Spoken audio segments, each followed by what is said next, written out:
Welcome to Myths of the Night. Ancient stories told in whispers to guide you into calm and peaceful rest. Here, the myths of old are retold in calm voices to help you rest, reflect, and dream. Close your eyes for a moment and imagine this. Picture a woman standing at the threshold of her chamber, moonlight streaming through the window, illuminating tears that trace silver paths down her cheeks.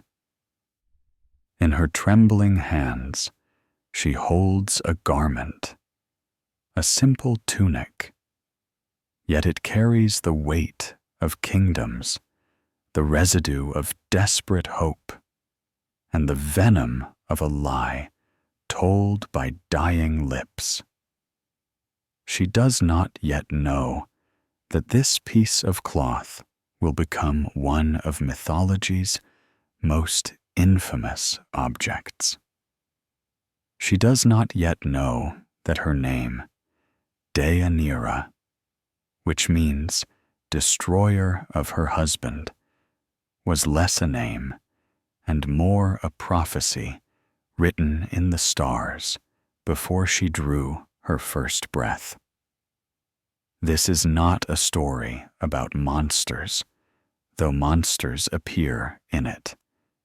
This is not a story about labors or glory, though both cast long shadows across these events. This is a story about love, the kind that makes you brave and foolish in equal measure, the kind that can save you or destroy you, often in the same breath. This is the story of Hercules and Deianira, and it ends the way so many great loves in Greek mythology end, in flames, in blood, in the unbearable realization that trying to hold on to something too tightly can crush it entirely. Their tale weaves through years of passion and partnership, jealousy and devotion, misunderstanding and tragedy. It begins with a princess who never wanted to marry anyone until she met a hero who couldn't stay faithful to anyone. It continues through a wrestling match that shook the earth, a river crossing that ended in treachery, and years of marriage marked by both genuine affection and growing doubt. And it concludes with a gesture of love that became an instrument of death, proving that sometimes the cruelest tragedies are born not from hatred, but from desperate, misguided devotion. Let me take you back to ancient Greece, to the kingdom of Calydon in Aetolia, where our story truly begins, long before that moonlit moment of decision. Let me introduce you to a princess who drove her own chariot and practiced the arts of war, who rejected suitor after suitor, waiting for something she couldn't quite name. Let me show you how she found it in the form of a hero whose strength was matched only by his flaws, and how their love story became one of mythology's most heartbreaking cautionary tales about the dangers of jealousy, the poison of deceit, and the devastating consequences of a single, irreversible choice. The princess who needed no rescue. Deianira was born into one of Greece's most illustrious royal families, daughter to King Oeneus and Queen Althea of Calydon. Her father's name meant wine man, for it was he who first brought the art of winemaking to the region of Aetolia, having learned the craft from Dionysus himself when the god of wine visited his kingdom. This was a family touched by divine favor and divine curse in equal measure, where greatness and tragedy walked hand in hand through the palace halls. Her mother, Althea, carried a name that meant to cure, yet she would become famous not for healing, but for a terrible act of vengeance. The Fates had appeared at the birth of Deianira's brother, Meleager, pronouncing that the child would live only as long as a certain log, burning in the hearth, remained unconsumed. Althea had snatched it from the flames, doused it with water, and hidden it away, believing she could outwit destiny itself. Years later, when Meleager killed his own uncles during the famous Caledonian boar hunt, Althea retrieved that log and cast it into the fire, choosing her brother's honor over her son's life. As the wood burned to ash, Meleager died, and Althea was left to live with what she had done, a mother who became a murderer, a woman who learned that some choices can never be undone. Deianira grew up in the shadow of these family dramas, watching her mother's grief, inheriting the understanding that fate could be delayed, but never truly denied. She had numerous siblings: Toxeus, Clymenus, Periphas, Gorge, Eurymede, and others whose names appear in various tellings. But Meleager had been special, a hero in his own right, and his death left a void in the family that never quite healed. Perhaps this is why Deianira developed such fierce independence, such determination to control her own destiny in a world where women's lives were so often decided by fathers and husbands. Ancient sources describe her as extraordinary, a woman who defied the conventional expectations of royal princesses. She could drive a chariot with the skill of any man, guiding the horses through tight turns at speeds that made spectators hold their breath. She practiced the arts of war, training with spear and sword until she could hold her own in combat. This was unusual for women of her time and station, but Deianira refused to be merely decorative, merely obedient, merely waiting to be claimed by whichever man her father deemed worthy, and men certainly found her worthy of claiming. Her beauty became legendary throughout the Greek kingdoms, the kind of beauty that made poets reach for comparisons to goddesses, that made warriors willing to risk everything for a chance at her hand. Suitors arrived at Oeneus's palace in steady procession, princes and heroes and wealthy lords, each convinced that he would be the one to win the heart of the princess, who seemed to need no one. But Deianira rejected them all. Some sources suggest she wasn't interested in marriage at all, content with her life of freedom in her father's kingdom. Others propose that she was simply waiting for something different, someone extraordinary enough to match her own fierce spirit. She would sit through formal dinners where suitors recited her praises, their words washing over her like meaningless noise. She would listen to their promises of kingdoms and wealth and devotion, and she would politely, firmly send them away. Perhaps she sensed that her name was a warning.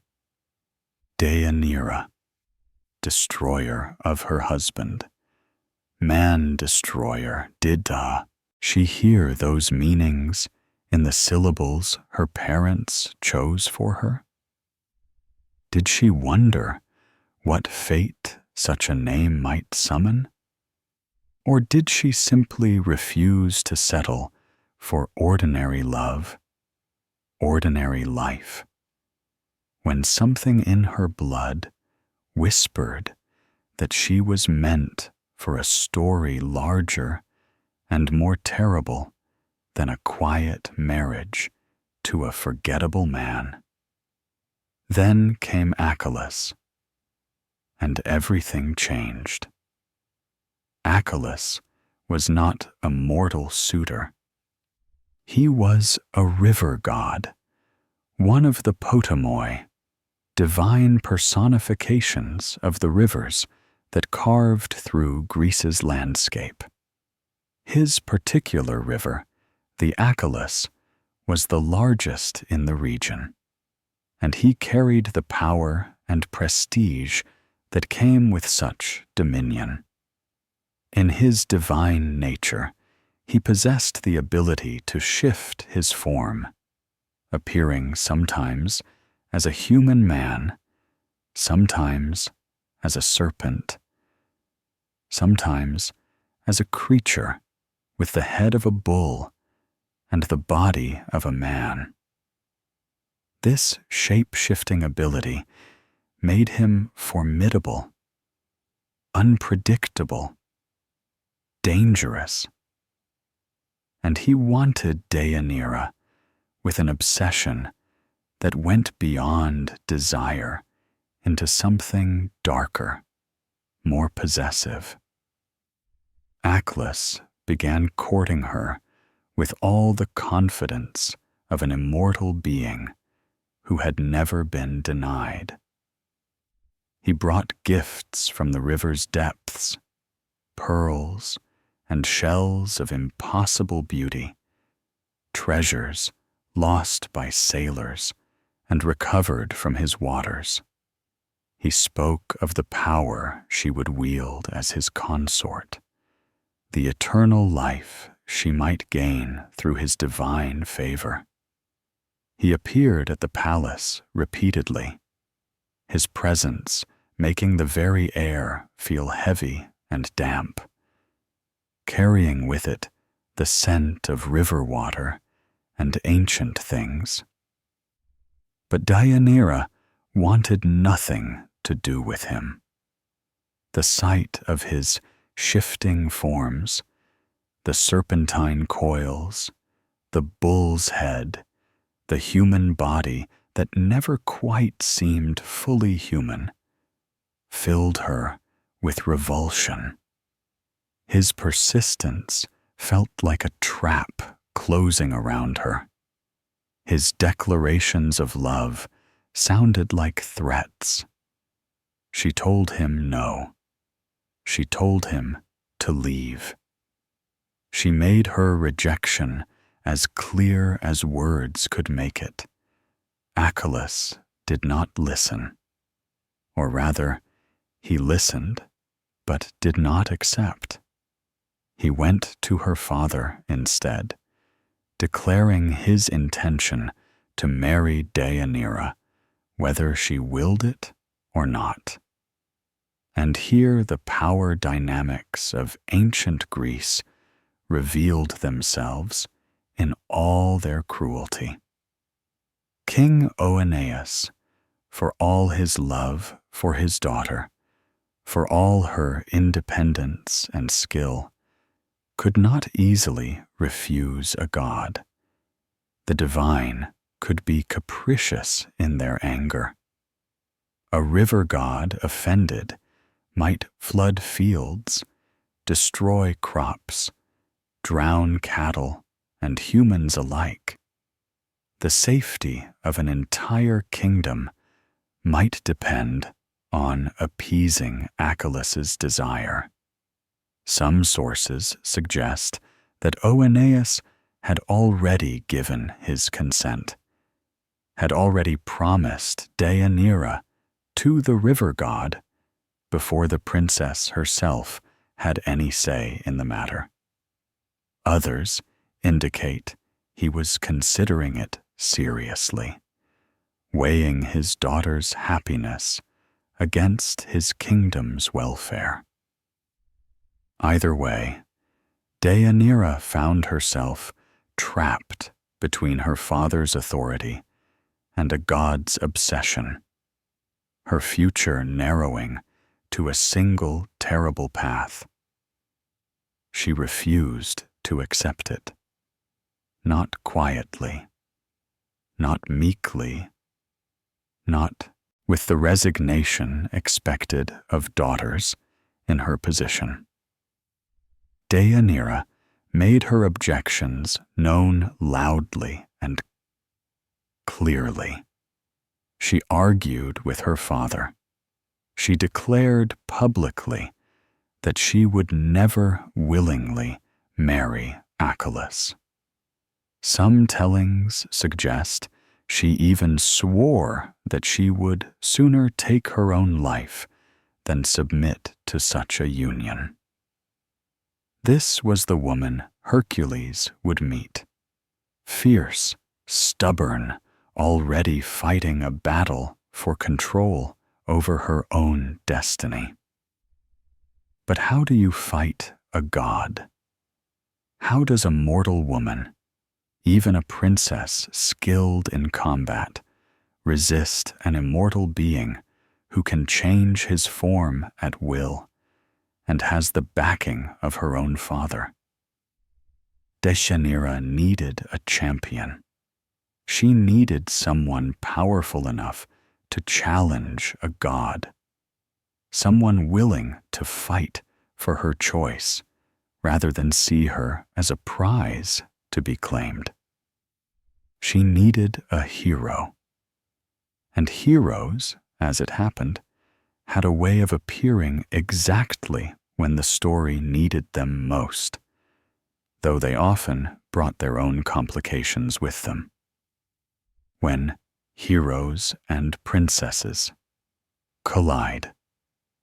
Hercules arrived in Calydon at what might have been the darkest moment of Deianira's life. He came not specifically for her, not initially, but because fate and friendship and the winding roads of a hero's journey led him to Oeneus's kingdom. The timing seemed like divine intervention, like the gods themselves had decided this story needed to take a particular turn, though which gods and for what purpose remains a mystery even now. The hero who entered Calydon was not the young man who had performed the 12 labors. Those famous tasks lay behind him. The Nemean lion strangled, the Hydra slain, the Augean stables cleaned, the golden hind captured, and all the rest. He had descended into the underworld itself and returned carrying Cerberus, the three-headed guardian of Hades's gates. He had proven himself the greatest hero of his age, a man of seemingly limitless strength, whose fame had spread to every corner of the Greek world. But fame and strength do not automatically confer happiness or peace. Hercules carried burdens that no labor could erase. His first marriage had ended in unspeakable tragedy when Hera, still punishing him for being born as proof of Zeus's infidelity, had driven him temporarily mad. In that madness, he had killed his wife, Megara, and their children, his own hands destroying everything he loved most. The guilt of that act, even though he had not been in control of himself, weighed on him constantly. The 12 labors had been his penance for those murders, imposed by King Eurystheus, and though he had completed them, the memories remained. After the labors, he had been enslaved for a time to Queen Omphale of Lydia as punishment for another killing, Prince Iphitus, brother of Iole, slain in a fit of rage. He had served his time dressed in women's clothing, doing needlework, humiliated, but working off his debt to justice. Now free again, he was wandering, seeking something. Redemption, perhaps, or simply another purpose to drive him forward. Heroes like Hercules struggled with peace. They were forged in conflict, and often foundered when that conflict ceased. During his descent into the underworld to capture Cerberus, Hercules had encountered the spirit of Meleager, Deianira's brother. The ghost of the great hunter had made a request of the living hero. When you return to the world of light, seek out my sister and marry her. Protect her. Give her the life and love she deserves.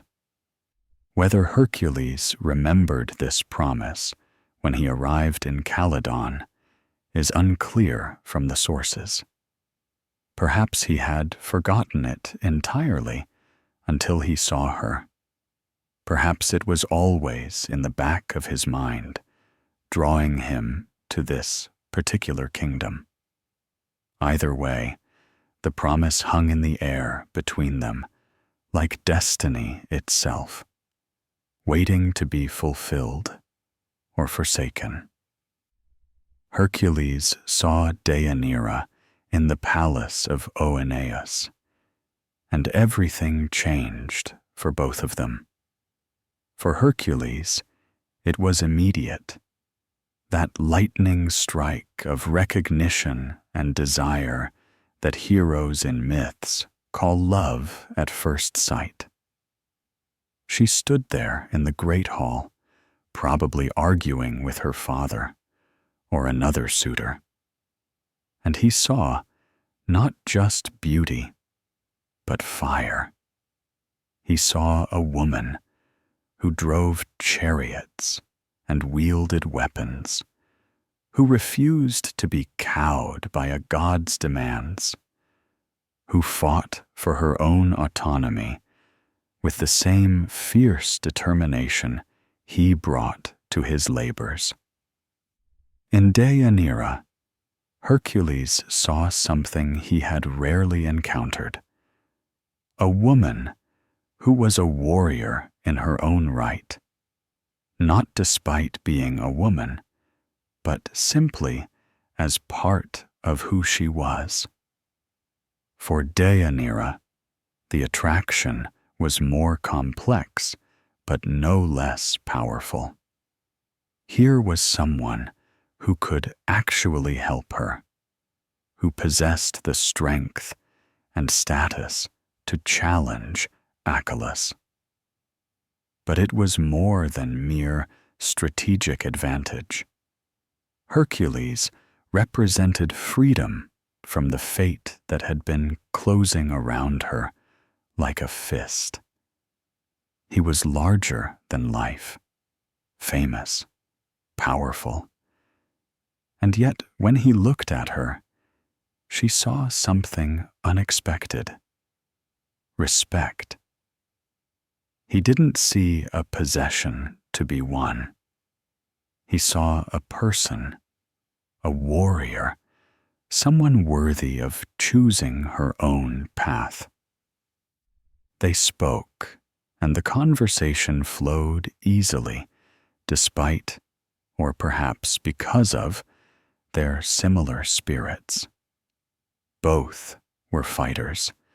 Both knew what it meant to defy expectations. Both carried the weight of family tragedy and divine interference in their lives. She told him about Achelous, about her father's impossible position, about her desperate desire to control her own fate. He told her about Meleager's request, about his own search for redemption and purpose, about his desire to finally build something that lasted instead of just completing tasks and moving on. And then he made his declaration. He would compete for her hand. He would face Achelous in whatever contest was required. And unlike the other suitors who had come seeking her as a prize, he made it clear that the choice, ultimately, would be hers. If he won, if he defeated the river god, she could still refuse him. He would fight for her right to choose, not for the right to claim her against her will. This, more than anything else, seems to have won Deianira's heart. In a world where women were traded between fathers and husbands like property, where their desires mattered less than political alliances and family honor, here was a man offering her agency. Whether he truly meant it, or whether it was simply the right thing to say, is debatable.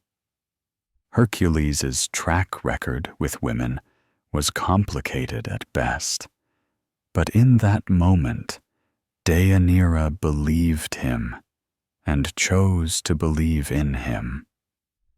When word spread that Hercules intended to challenge Achelous for Deianira's hand, the other suitors withdrew immediately.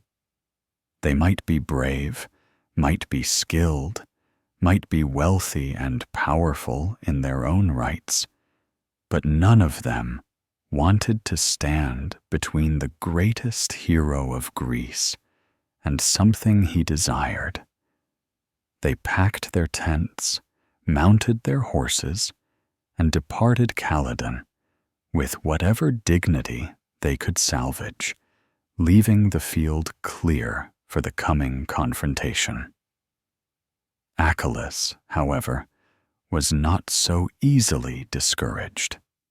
A god does not step aside for a mortal, no matter how famous that mortal might be. The river god appeared before King Oeneus's court, his form shifting with barely controlled rage, now man, now serpent, now bull-headed hybrid. and accepted Hercules's challenge. But this would not be a battle of weapons. This would not be a combat to the death. As a god, Achelous could not be killed by mortal means, and Oeneus would not permit slaughter in his halls, regardless. Instead, they would settle this in the ancient way, the civilized way that paradoxically involved two beings trying to physically dominate each other. They would wrestle, and the winner would claim Deianira as his bride.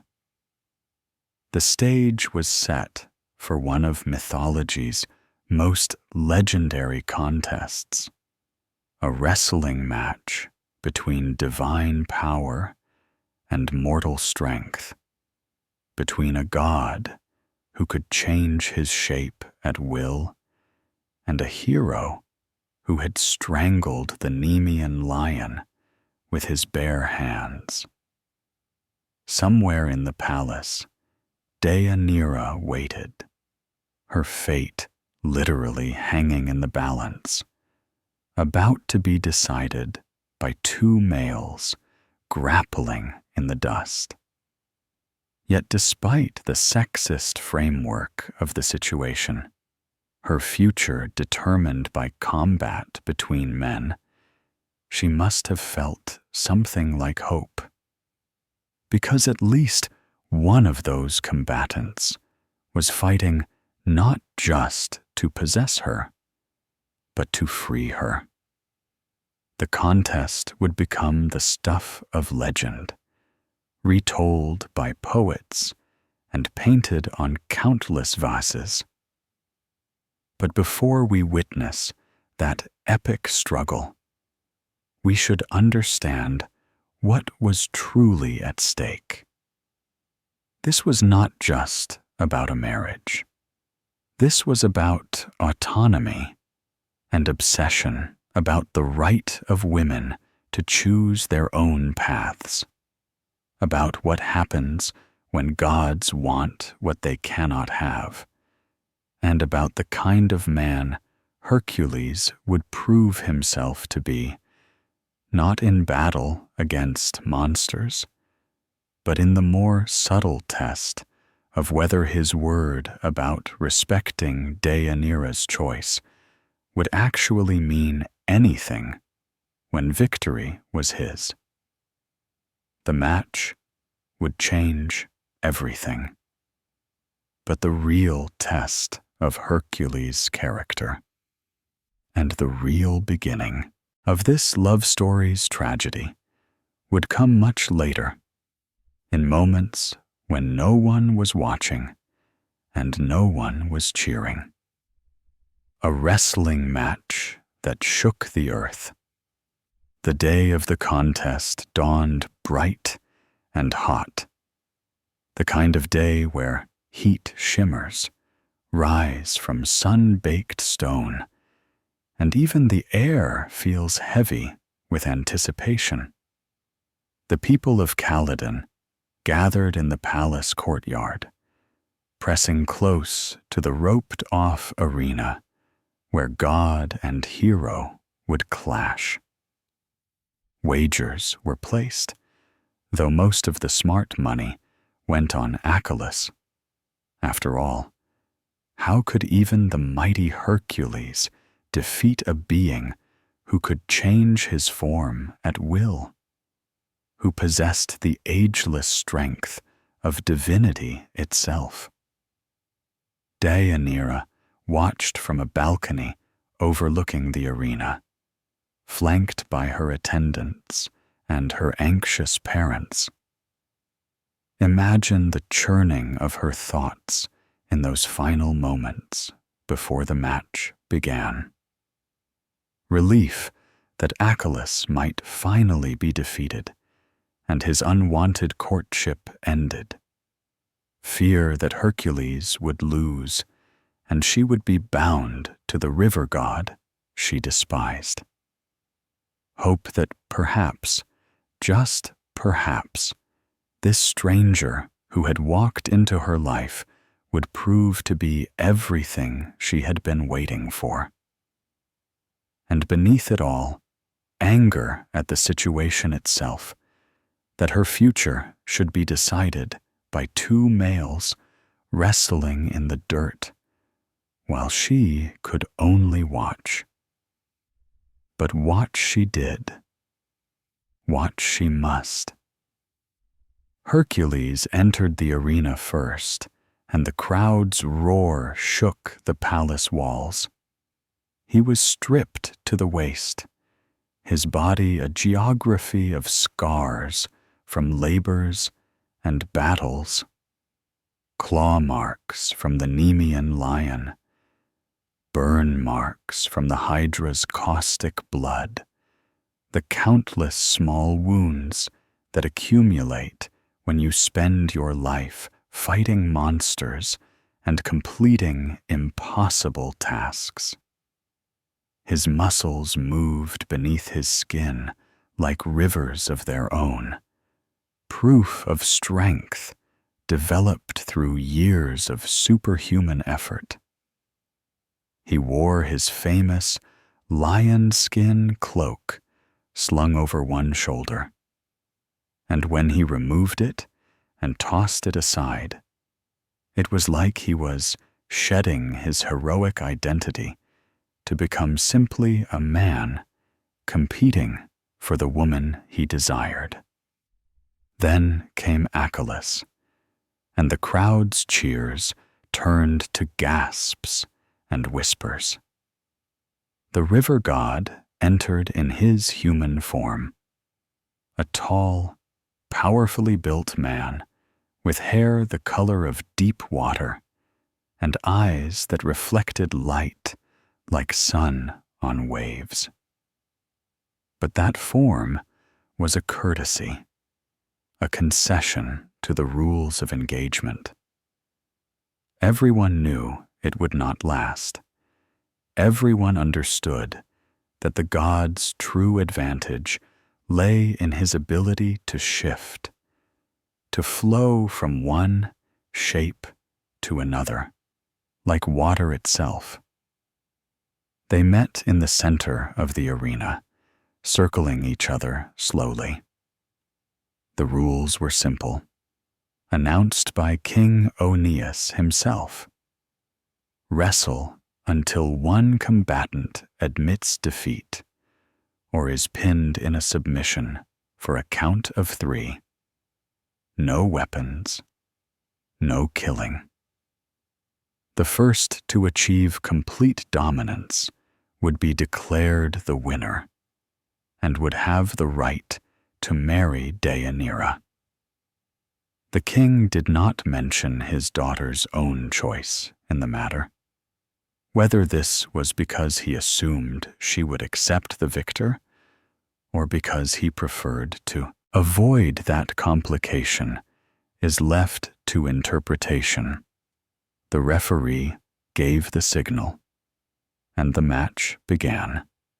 Hercules lunged forward with the directness that characterized all his actions, attempting to get his arms around Achelous' torso in a traditional wrestling hold. But the god was ready for this straightforward approach. At the last second, his form rippled and shifted, and suddenly Hercules' arms were closing around not a man, but a massive serpent, scales slick and cold, coils already beginning to wrap around the hero's own body in a crushing embrace. The crowd gasped. This was Achelous' strategy made manifest. Use his shape-shifting to evade Hercules' strength, counter with forms that the hero would struggle to grapple with. The snake form was perfect for constriction, for squeezing and suffocating without needing to match Hercules' raw power directly. The coils tightened around the hero's chest and arms, restricting his breath, limiting his movement. But Hercules had strangled the Nemean lion when he was barely more than a youth. He had wrestled the Cretan bull.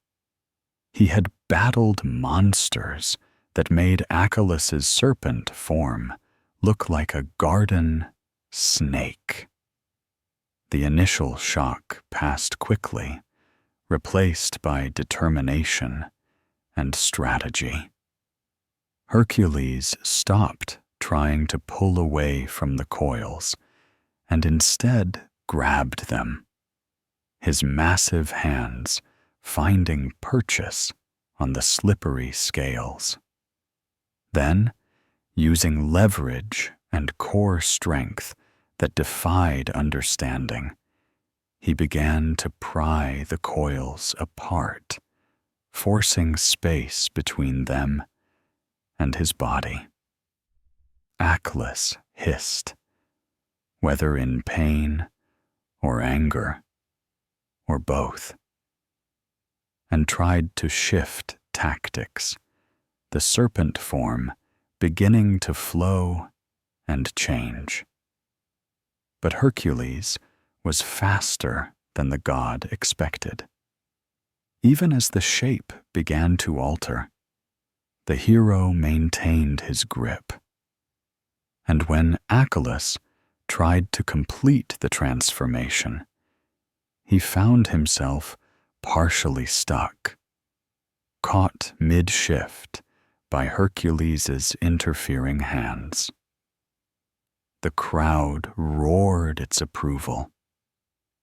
Here was the hero they had heard about, fighting not just with strength, but with intelligence, adapting to his opponent's tricks.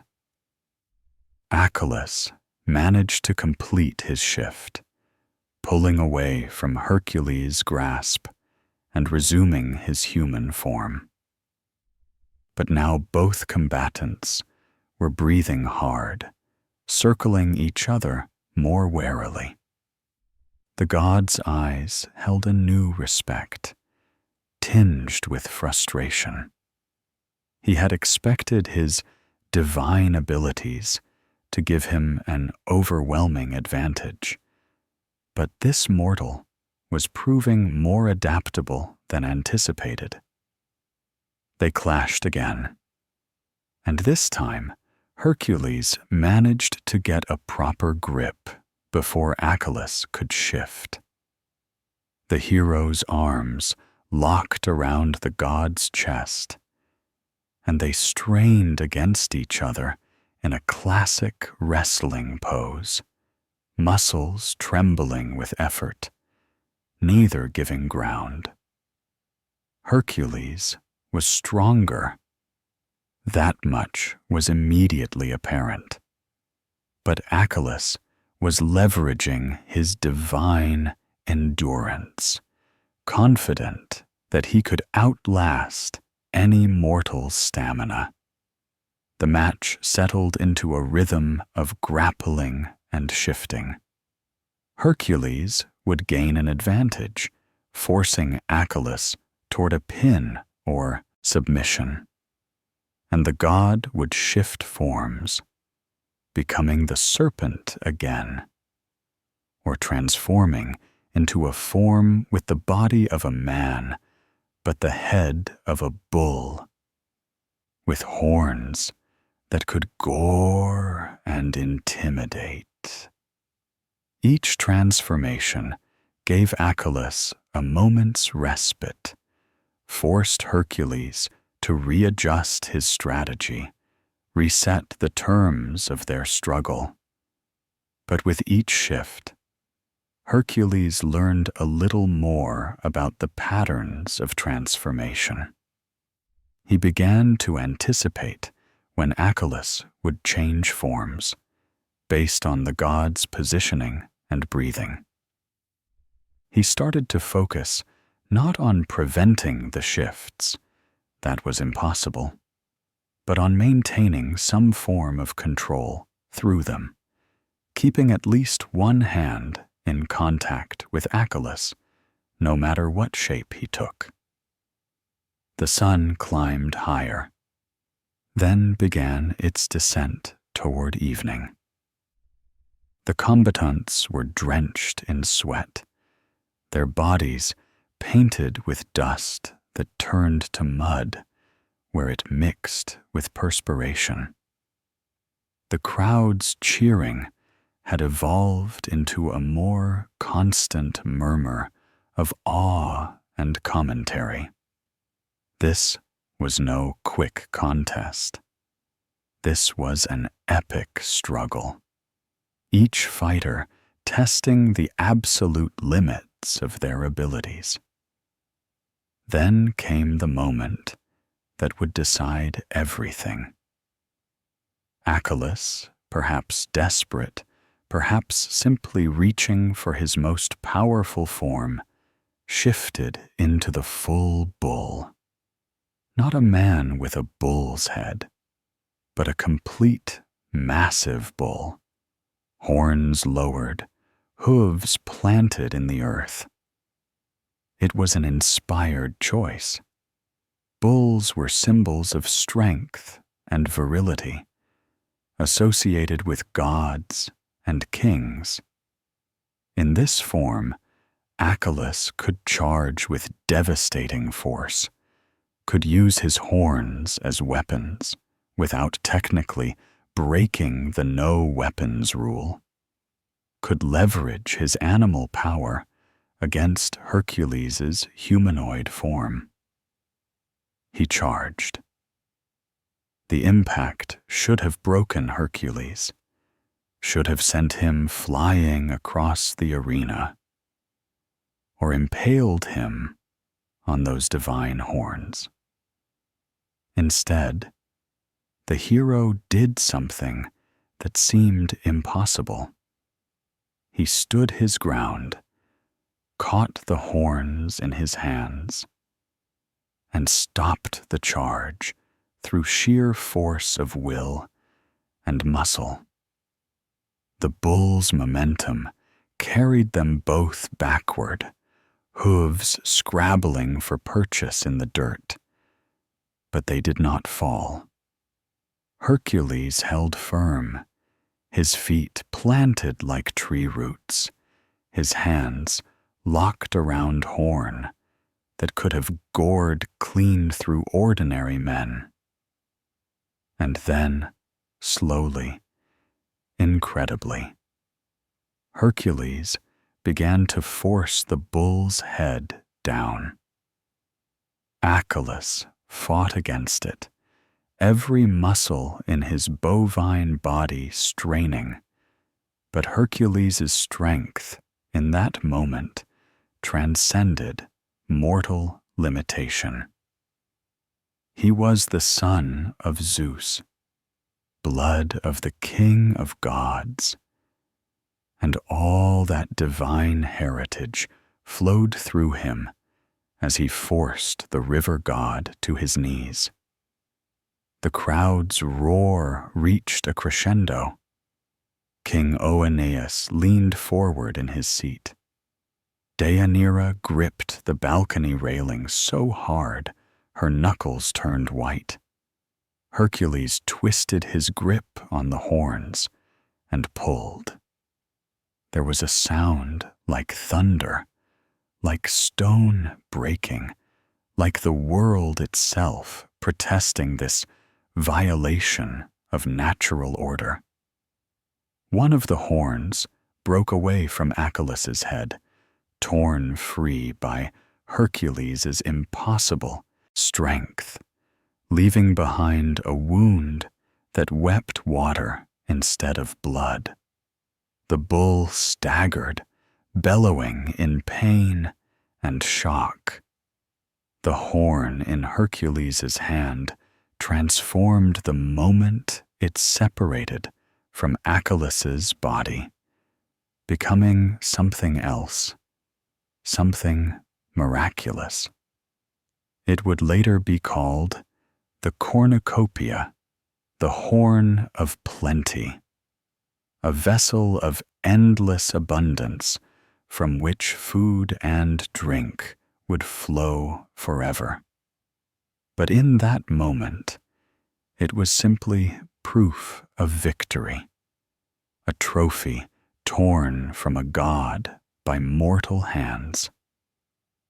Achelous shifted back to human form, collapsing to one knee, one hand pressed to the side of his head where the horn had been.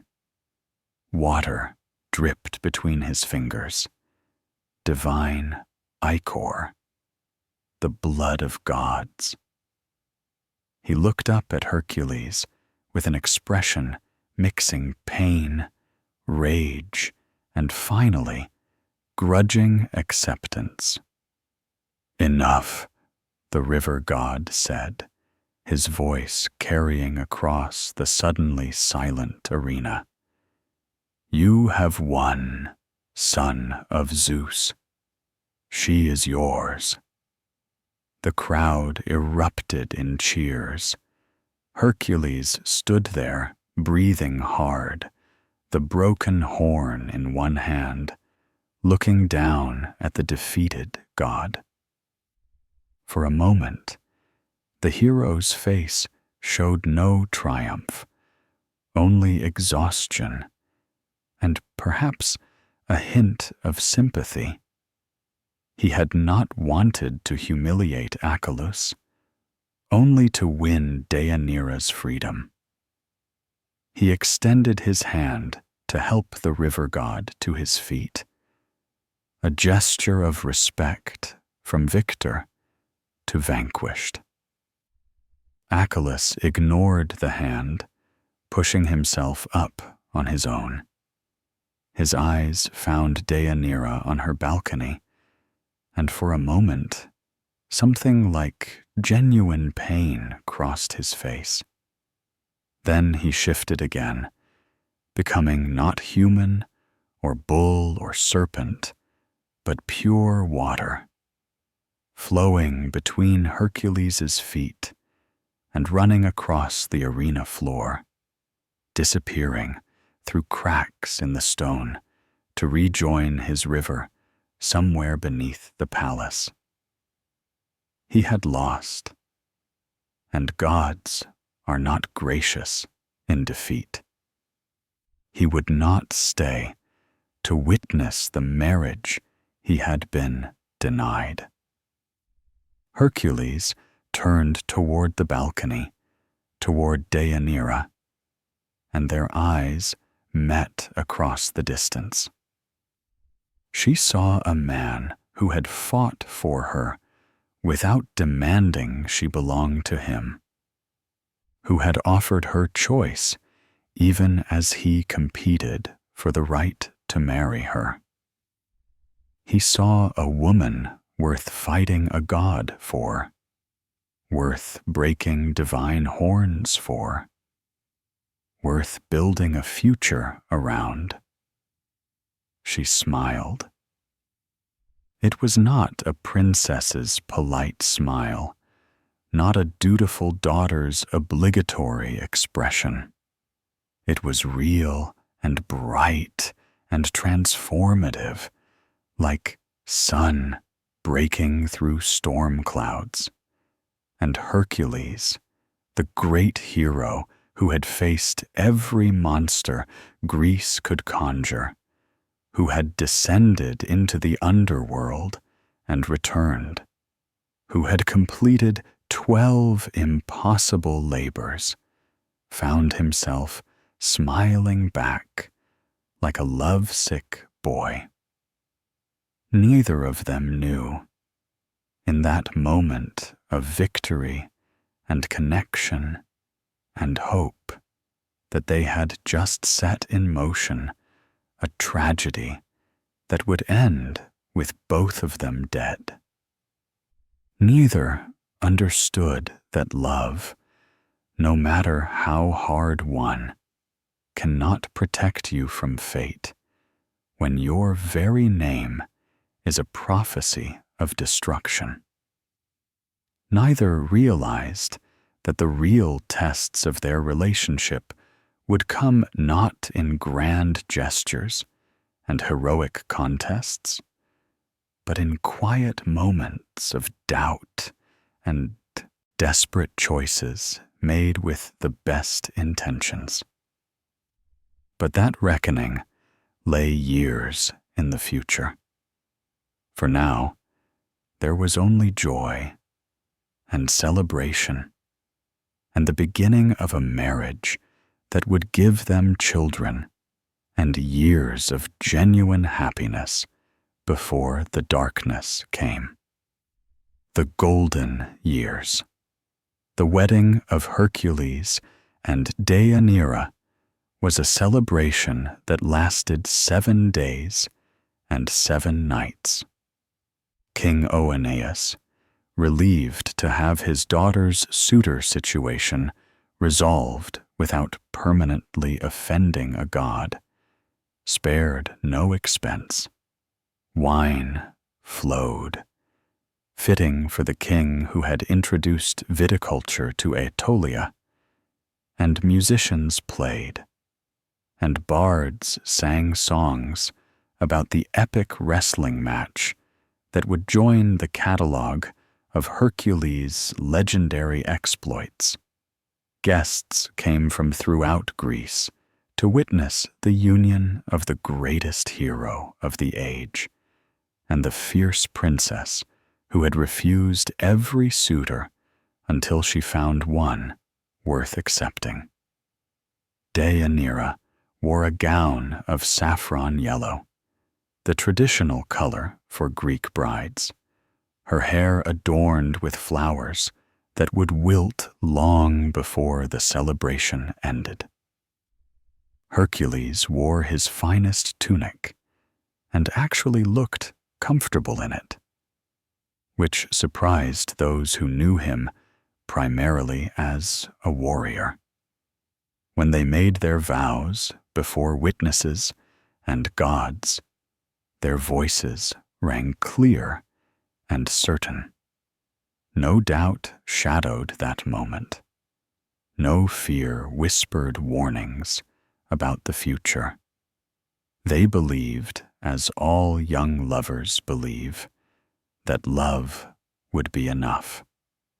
They settled initially in Calydon, living in a wing of Oeneus's palace while they established their married life. For Hercules, this represented something entirely new. Domesticity, partnership, the mundane pleasures of coming home each evening to someone who cared whether he returned. His first marriage had been cut short by tragedy before he could truly experience this kind of everyday intimacy. His time with Queen Omphale had been servitude, not genuine relationship. But with Deianira, he found something he hadn't known he needed: peace. Not that either of them abandoned their warrior natures. Deianira continued to drive her chariot through the countryside, continued to practice with spear and sword. Hercules trained daily, maintaining the physical condition that made him legendary. But now, these activities were interspersed with quieter moments, mornings spent talking over breakfast, evenings walking through palace gardens, nights discovering each other in ways both passionate and tender. Their first child, a son named Achelous, was born about a year after their marriage. More children would follow: Ctesippus, Glenos, Onites, and a daughter named Macaria. Each birth seemed to deepen Hercules' commitment to domestic life, to reinforce his desire to be not just a hero, but a father. He who had killed his first family in madness was desperate to do better this time, to give these children a father they could be proud of, to prove that he could build as well as destroy. Deianira proved to be a devoted mother while maintaining her fierce independence. She would nurse infants in the morning and practice combat in the afternoon.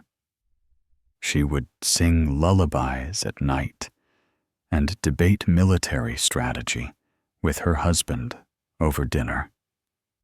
She was not softened by motherhood, but rather expanded by it, her identity growing to include these new roles without abandoning the old ones. For several years, they were genuinely happy. Not perfectly happy. No real relationship achieves perfection, but substantially, meaningfully content. Hercules found purpose in providing for his family, in teaching his sons the skills they would need to become men.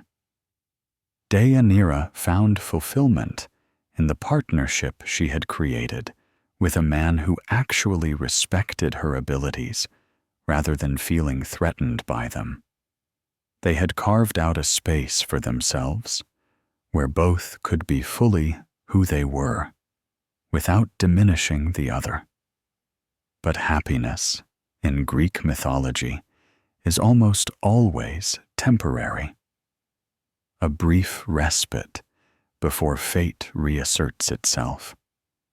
And for Hercules and Deianira, that reassertion came through an incident that seemed minor at the time, forgettable even, but would ultimately destroy everything they had built together.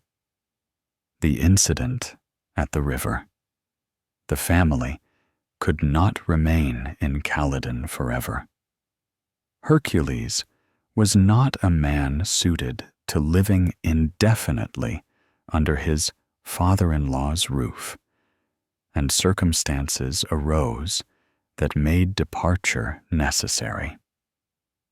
During a feast in Oeneus's palace, Hercules accidentally killed a young cupbearer named Eunomus.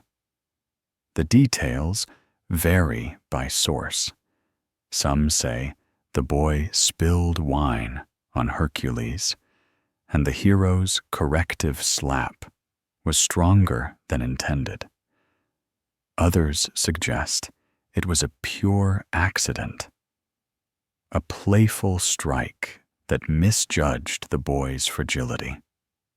Either way, the result was death. And even though it was clearly unintentional, even though Oeneus himself forgave Hercules immediately, the hero could not forgive himself. The laws of Greece required purification for accidental killing, required the perpetrator to leave the scene of the death and seek cleansing elsewhere. But more than legal requirement, Hercules' own guilt drove him away. He had promised himself he would never again harm innocents, would never repeat the horror of his first family's murder. And now, despite his best efforts, his strength had claimed another unintended victim. The house of Oeneus, blessed with his presence for years, suddenly felt contaminated by his curse. So Hercules, Deianira, and their children left Calydon. traveling toward the city of Trachis, where Hercules' friend, King Ceyx, ruled, and would offer them sanctuary. The journey required crossing several rivers, passing through territories both friendly and neutral, navigating the landscape of Greece with a family in tow. A very different prospect than Hercules' usual solo heroic wanderings. They came to the river Evenus, swollen with recent rains, its current running swift and dangerous.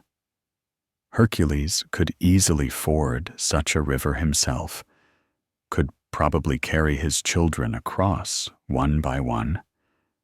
But Deianira was pregnant again, and the combination of the river's strength and her condition made the crossing treacherous. As they stood on the riverbank, assessing their options, a centaur emerged from the woods nearby. His name was Nessus, and he was one of the surviving centaurs who had fled after the disastrous battle with Hercules at the wedding of Pirithous and Hippodamia. That battle, sparked when drunken centaurs tried to abduct the bride and other women, had ended with most of the centaurs dead and the survivors scattered. Nessus had found a niche here at the Evenus, offering his services as a ferryman of sorts, using his strength and horse body to carry travelers across the river for a fee. He approached the small family with apparent friendliness, perhaps not recognizing Hercules immediately, or perhaps hiding his recognition behind a mask of civility. He offered his services, pointing out that the river was particularly dangerous today, and that a pregnant woman would be foolish to attempt the crossing on her own. His rates were reasonable. His experience was extensive. He would ensure Deianira's safe passage while Hercules carried the children across.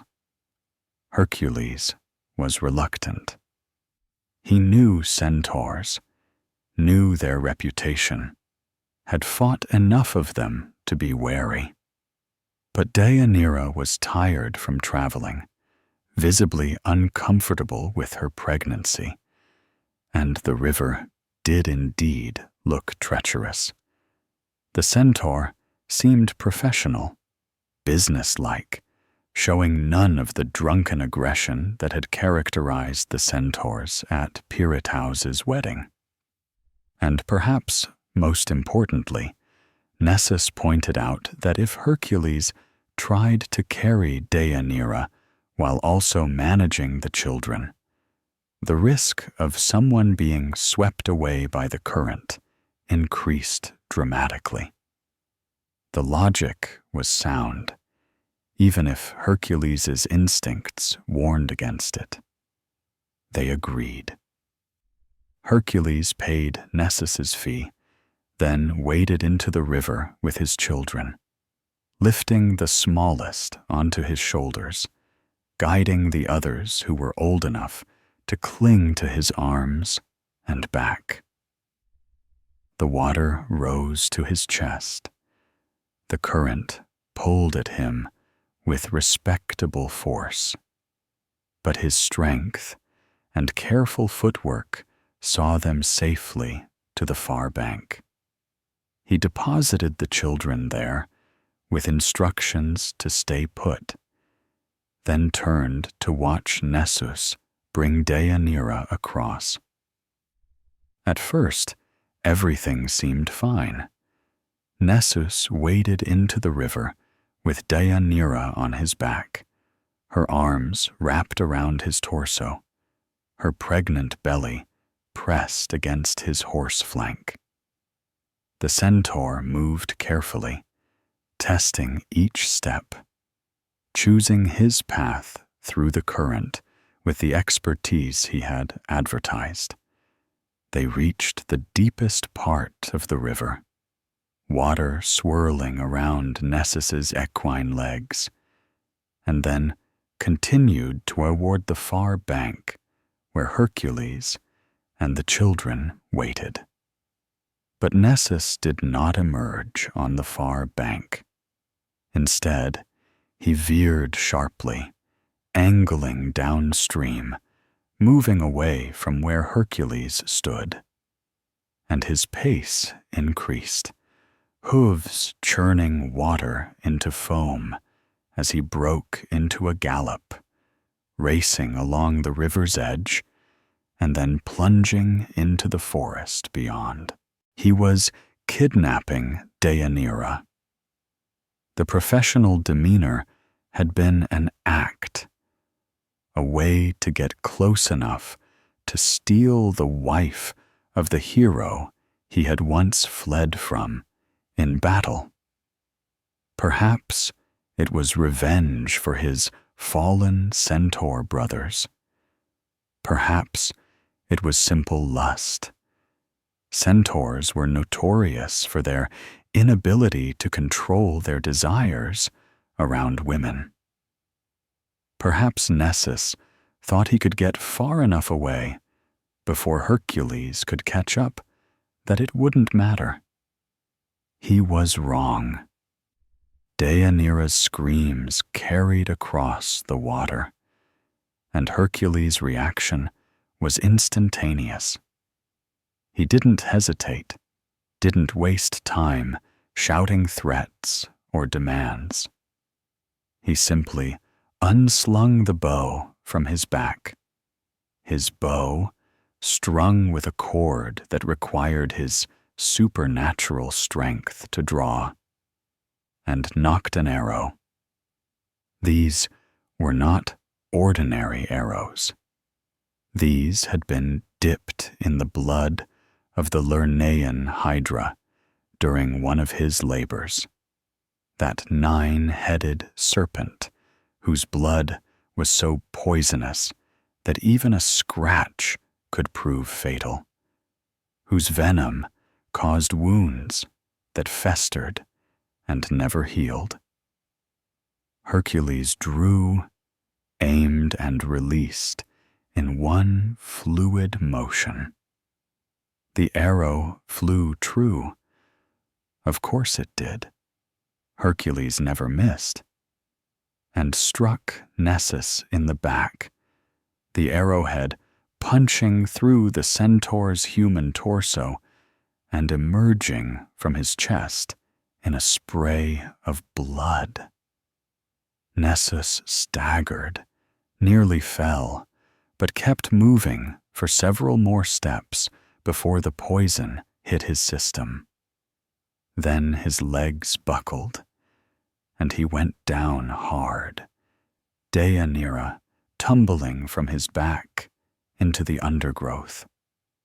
The centaur lay there, gasping, black blood pumping from his wounds, the Hydra's venom already working its terrible magic through his veins, bringing agony beyond description.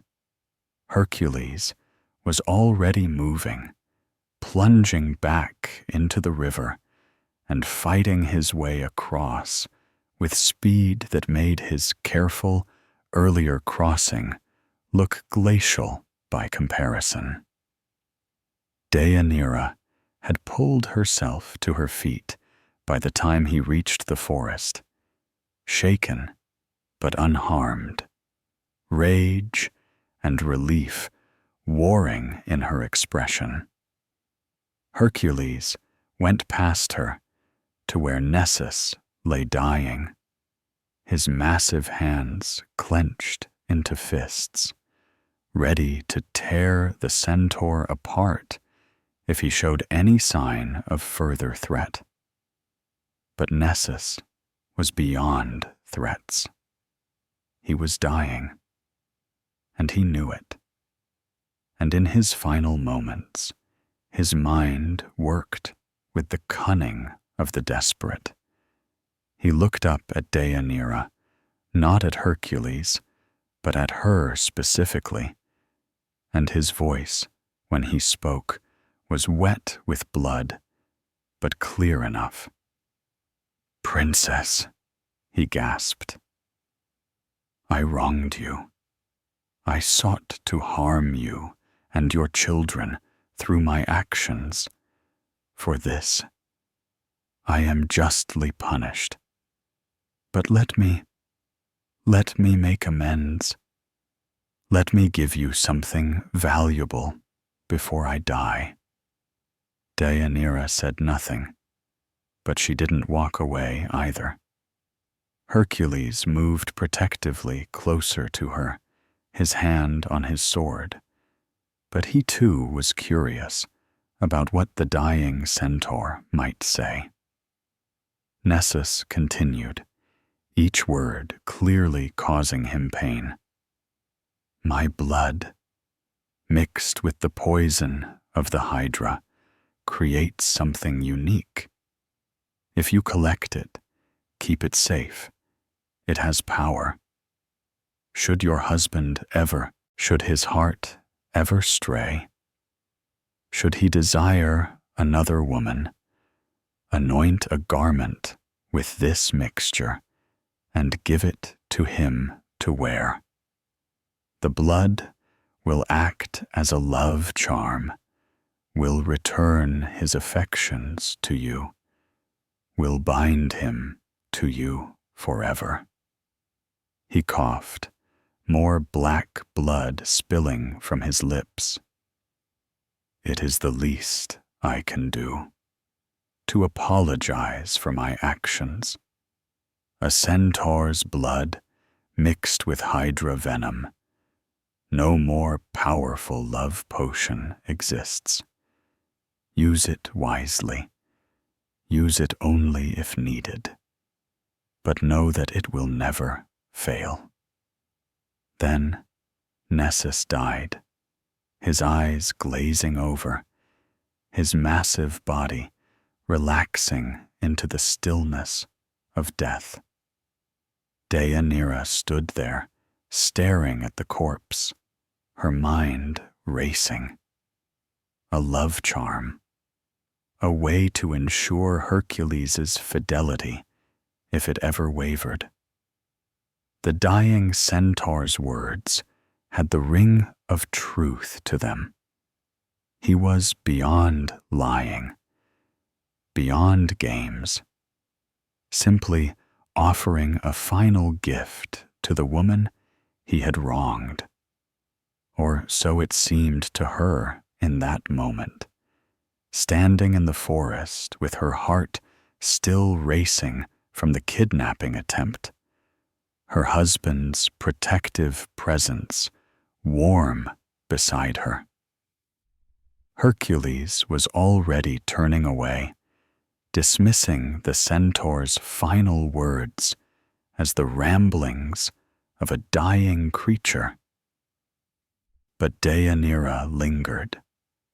She looked at the blood pooling beneath Nessus's body, dark and viscous, and tinged with the green-black of hydra poison.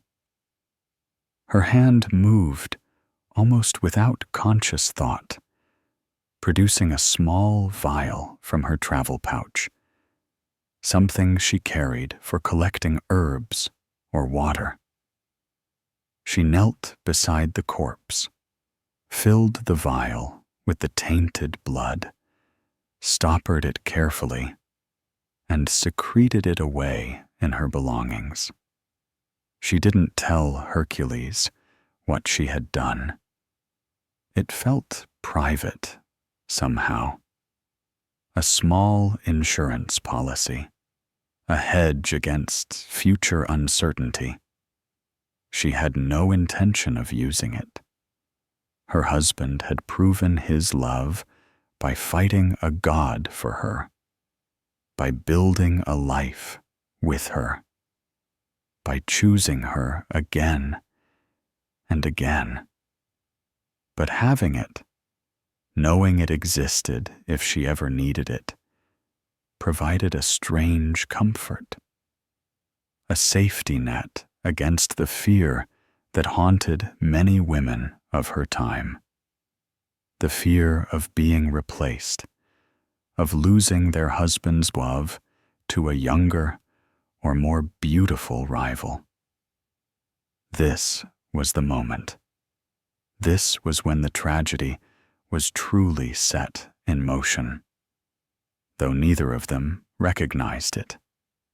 Not in the wrestling match with Achelous, not in any grand, dramatic confrontation, but here, in a quiet choice made by a woman who loved her husband and simply wanted to protect what they had built together.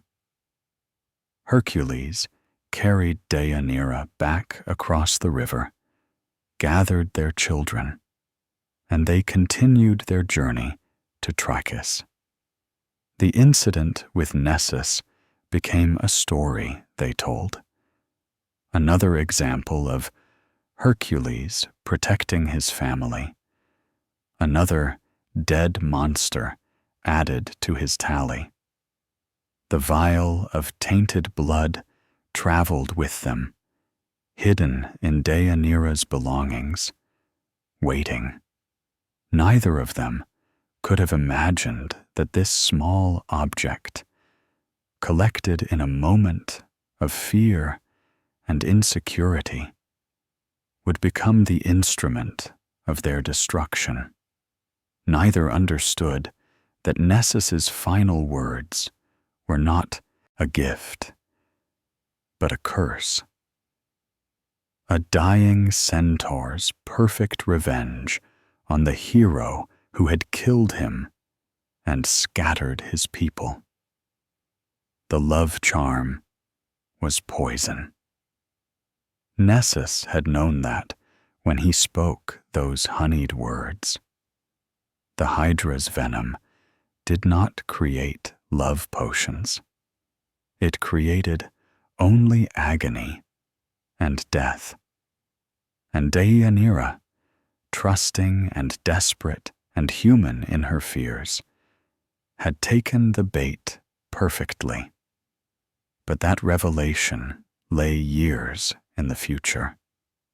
For now, they had escaped danger once again, or so they thought.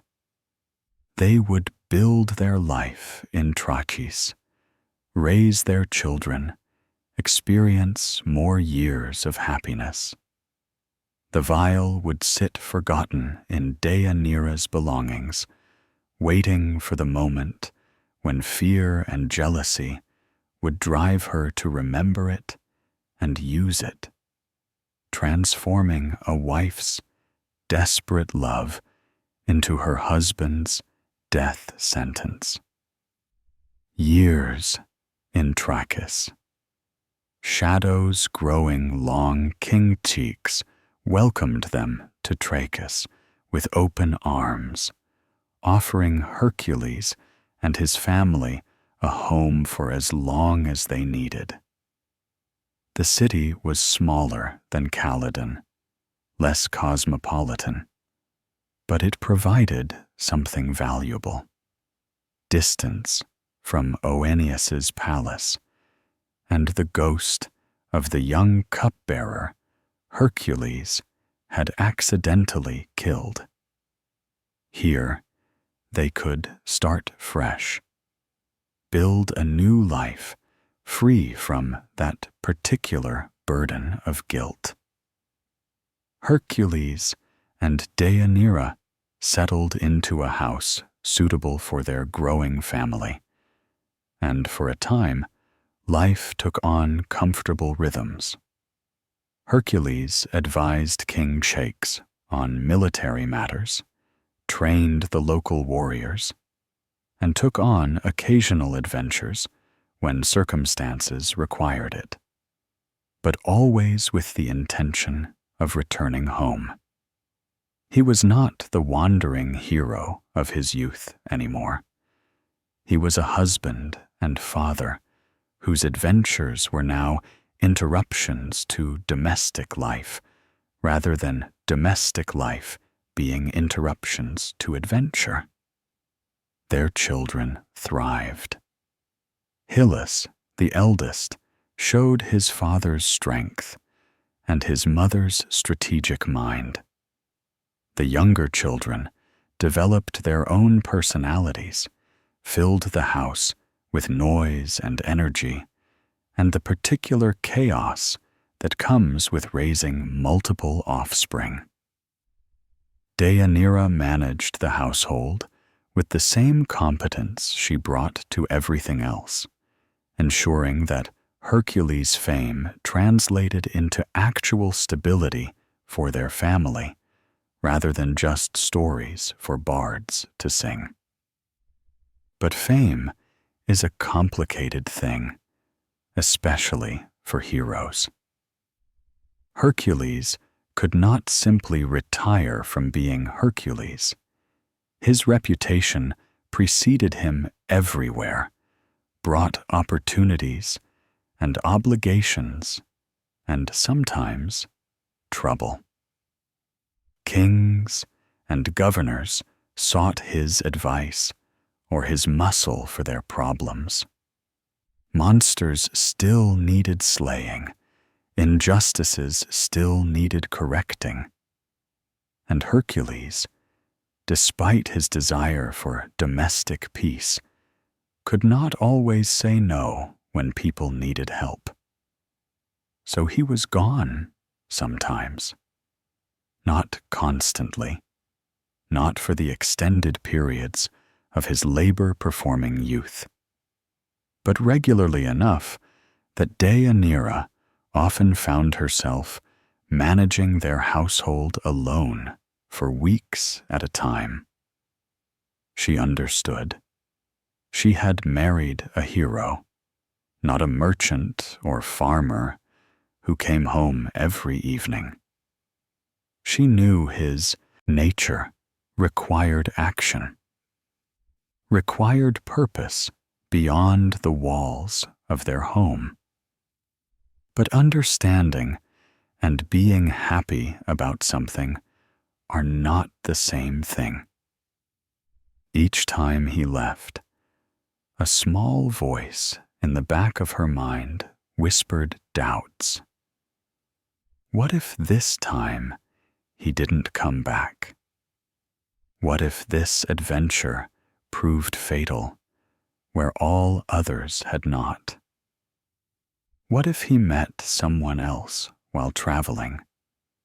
Someone younger, or more beautiful, or less complicated by years of marriage and motherhood?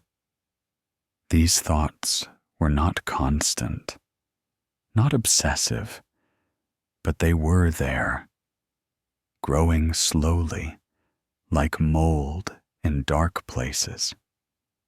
Hercules, for his part, remained genuinely devoted to his family. He turned down offers that would have taken him too far from Trachis for too long. He brought back gifts from his travels, toys for the children, fine cloth for Deianira, trinkets that said, "I was thinking of you," while I was away. He would return from weeks of adventure and immediately sink back into domestic life, training with Achelous, playing with the younger children, spending long evenings talking with Deianira about everything and nothing. But he also still had his flaws, the personality traits that had caused problems throughout his life.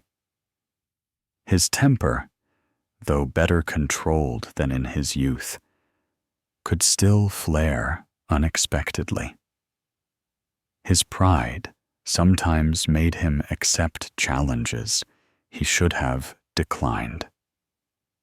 And his history with women, multiple marriages, numerous affairs, both before and during his various relationships, cast a long shadow that no amount of present fidelity could completely erase. Deianira never forgot that she was not Hercules' first wife. She knew about Megara, though Hercules rarely spoke of her. The pain of what he had done to that family was still too raw. She heard stories about his time with Queen Omphale, about Princess Iole of Oechalia, whom Hercules had desired years ago, about the various nymphs and mortals who had caught his eye over the decades. These were not secrets.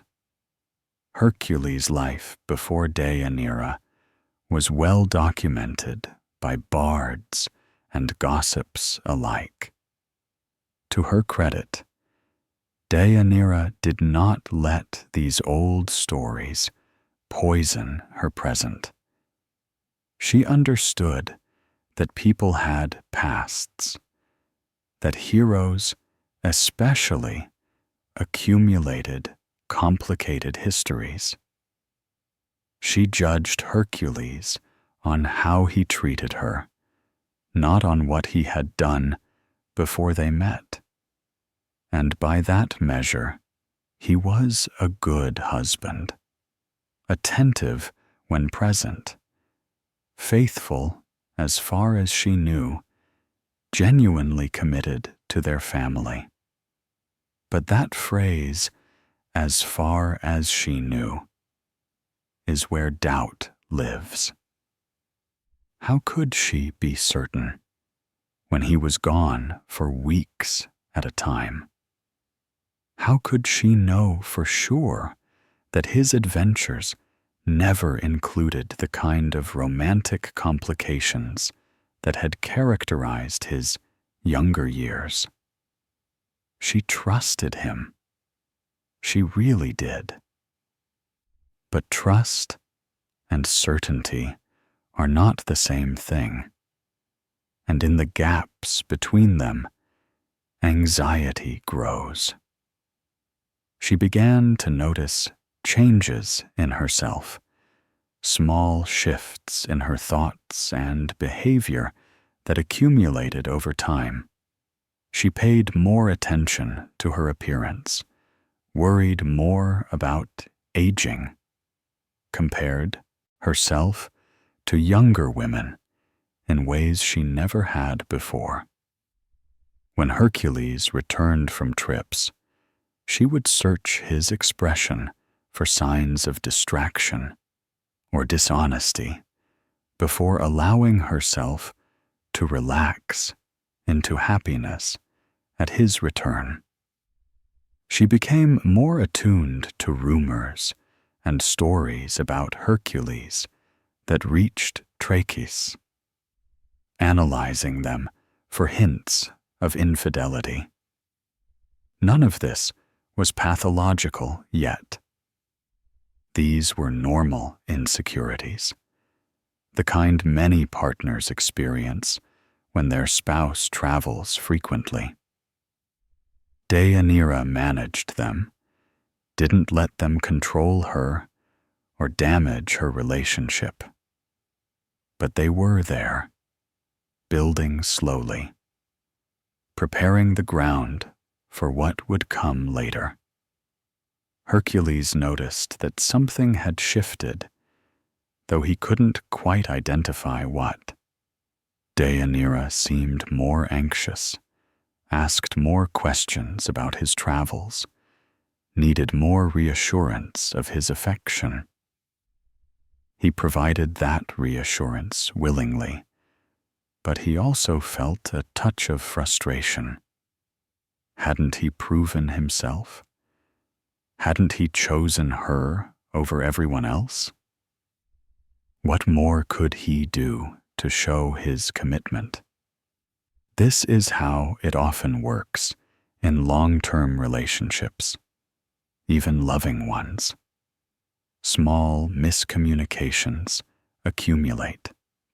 Unspoken anxieties grow in silence.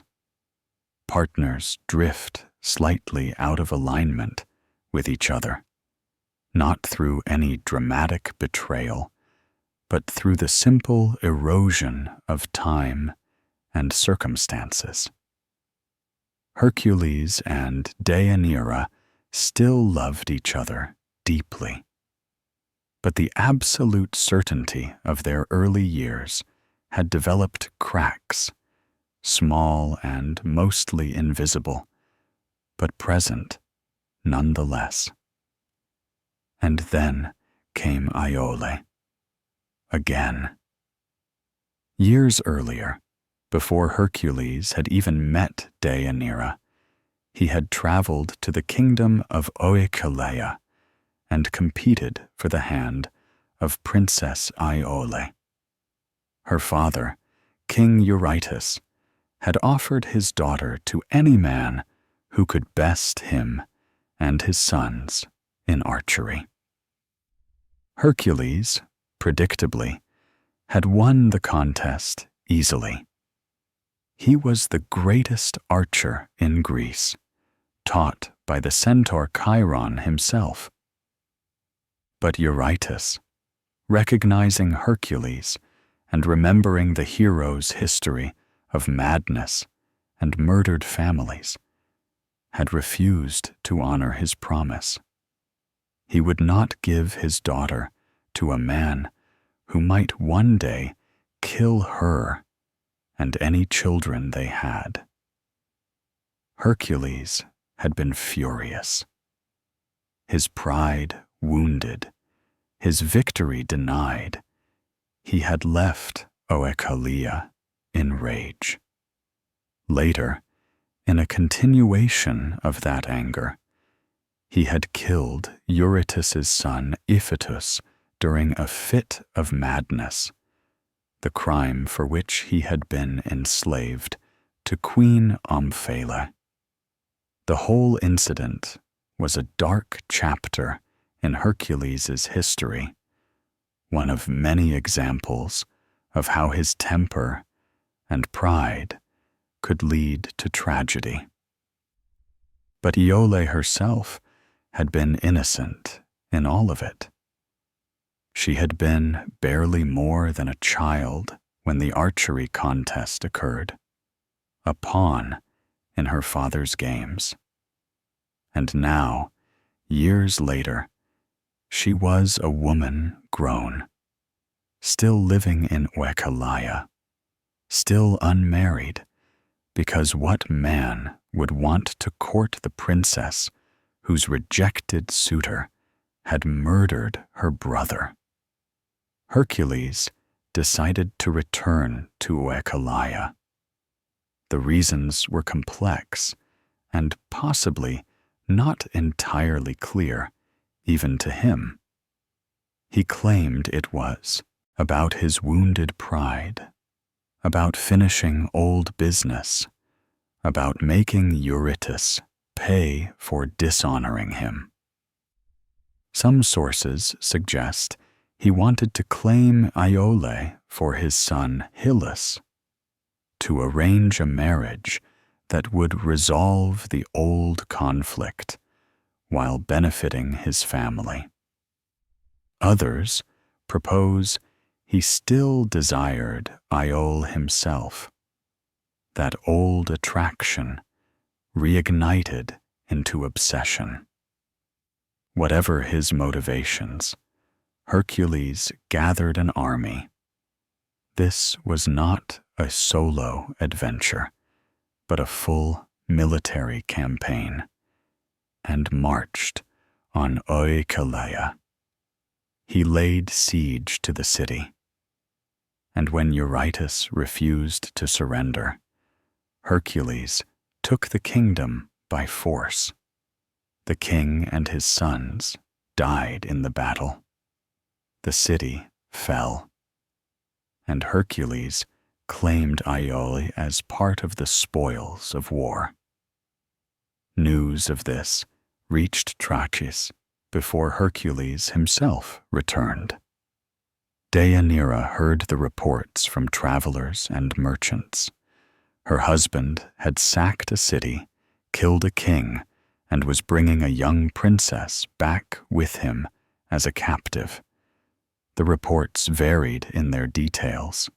Some said Iole was meant as a bride for Achelous. Others suggested more sinister arrangements. But all agreed that this young, beautiful princess would soon be living in Hercules' household. Imagine Deianira receiving this news. Imagine the cold fear that must have settled in her chest, the way her hands might have trembled as she processed what she was hearing. This was Iole, the woman Hercules had once competed for, had been denied, had never quite forgotten. And now he was bringing her home, installing her in his household, where he would see her every day, where her youth and beauty would be constant reminders of what he had once desired. The insecurities that Deianira had managed for years suddenly roared to life with overwhelming force. This wasn't abstract worry about unknown temptations during travels. This was a specific, beautiful young woman who would be living under their roof, who carried history with Hercules, who represented everything Deianira feared about being replaced. She was older now, her body changed by multiple pregnancies, her beauty matured rather than fresh. How could she compete with a princess in her prime? She tried to tell herself the official story, that Iole was meant for Hylas, that this was political maneuvering, that Hercules was simply resolving old business. But she couldn't make herself believe it. The way people spoke about Iole, the knowing looks she received from other women in Trachis who had heard the same stories, all of it confirmed her worst fears. Hercules was bringing his former love interest home as a captive, and everyone seemed to understand what that meant, except, perhaps, Hercules himself. Deianira spent the days before Hercules' return in a state of increasing anxiety. She snapped at the children. She couldn't sleep. She turned over every possible scenario in her mind, trying to prepare herself for what was coming, trying to figure out how to handle this situation without losing her husband or her dignity.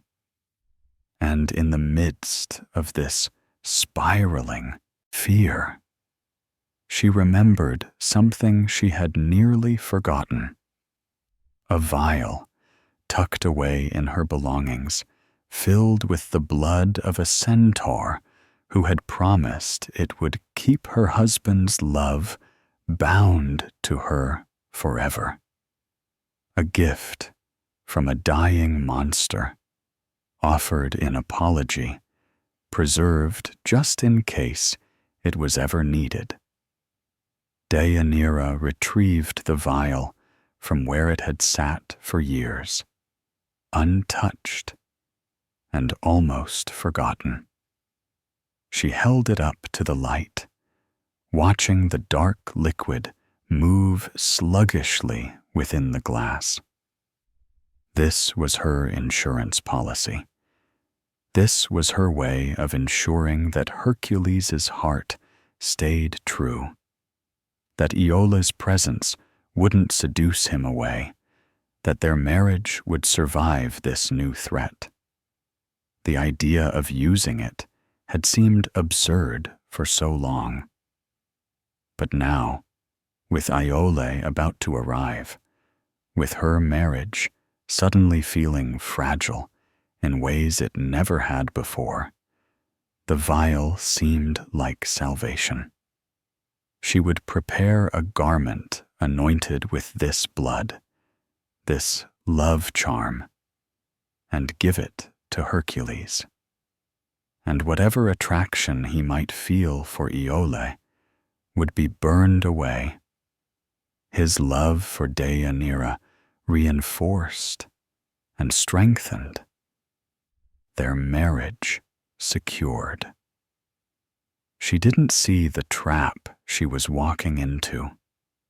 She didn't recognize that her fear was driving her toward exactly the action that would destroy everything. She couldn't know that the love charm was actually pure poison, that Nessus had lied with his final breath, that using this substance would kill the man she was trying to keep. All she saw was a solution to an impossible problem. All she felt was desperate love mixed with paralyzing fear. And in that state, she made the choice that would earn her name its terrible meaning. She would use the blood. She would anoint a garment. She would give it to Hercules as a gift, a welcome home present that would seem loving and innocent while secretly ensuring his fidelity. It was the perfect plan, thoughtful and subtle and completely undetectable. It was also murder, though she didn't know that yet. It was the end of everything, wrapped in good intentions and genuine love. The choice was made. The vial was opened, and the tragedy entered its final, irreversible phase. The fatal gift, love disguised as poison. Hercules returned to Trachis in triumph, at the head of his army, with prisoners and plunder distributed among his soldiers. He looked every inch the conquering hero, sun-bronzed, battle-scarred, radiating the confidence that came from another successful campaign. He sent word ahead that he would be stopping first at Cape Sinaeum to make sacrifices to Zeus, thanking his divine father for the victory, before returning home to his family. Among the captives was Iole. The sources describe her in terms that must have felt like daggers to Deianira's heart. Young, beautiful, dignified even in defeat, carrying herself with the poise of royalty despite her changed circumstances. She traveled in a covered wagon with the other high-born women captured from Oechalia, separated from the common prisoners, but still unmistakably a captive, her future no longer her own to control. Hercules sent a herald ahead to Trachis, a man named Lycus, loyal and trusted, who had served the hero for years. Lycus carried messages for Deianira, informing her of Hercules' safe return and his planned sacrifices at Cape Cenaeum, and requesting that she send him fresh clothing appropriate for making offerings to Zeus. Religious rituals required specific garments, clean and unstained, and Hercules wanted to present himself properly before the king of gods. This request was normal, the kind of practical message that passed between spouses when one was traveling. But Lycus brought other information too, the kind that loyal heralds sometimes hesitate to deliver, but cannot in good conscience conceal. He told Deianira about Iole, about her presence among the captives, about the rumors circulating through the army regarding Hercules' interest in her. Lycus likely tried to soften this information, to present it in the best possible light. Perhaps he suggested that Iole was indeed meant as a bride for Achelous, or that her presence was purely political, or that the rumors were exaggerated gossip from soldiers with too much time on their hands. But whatever diplomatic spin he applied, the core facts remained. Hercules had conquered a city to claim a woman he had once desired, and that woman was now part of his household. Deianira questioned Lycus closely, trying to extract the truth from his carefully chosen words. What exactly was Hercules' relationship with Iole? Where would the princess be housed? Had Hercules shown her special attention during the journey? Lycus, caught between loyalty to Hercules and the obvious distress of his master's wife, probably provided incomplete answers that satisfied no one. Some ancient sources include a scene where Deianira actually met Iole before Hercules arrived home, where she saw the young woman and immediately understood why her husband had brought her back. In these versions, Deianira looked at Iole and saw everything she feared she was losing: youth, beauty, that fresh quality that attracts men regardless of a wife's worth or history. She looked at this princess who had never asked to be part of this drama, who was as much a victim of Hercules' desires as Deianira was, and all she could feel was jealousy mixed with dread. But whether or not they met, Deianira's course of action had already been decided. She would use the centaur's blood. She would anoint the ceremonial robe she was sending to Hercules, the white tunic he would wear during his sacrifices to Zeus. The blood would soak into the fabric, invisible once it dried, and when Hercules wore it, the love charm would activate, binding his heart to hers and eliminating any desire for Iole or any other woman. She worked in privacy, not wanting servants or family members to witness this private magic. She retrieved the vial of blood she had kept hidden for years, uncorked it, and found the substance inside still liquid despite the time that had passed, preserved by its mixture with hydra venom, perhaps, or by Nessus's dying will, or simply by the twisted logic of tragedy that requires certain objects to remain potent until they can fulfill their destructive purpose. The blood had an odor, faint but unpleasant, that Deianira attributed to its age and the centaur origin. She pushed past her revulsion. This was necessary. This would save her marriage, and began applying it to the white robe. She used her hands at first, spreading the dark liquid across the fine fabric, working it into the weave.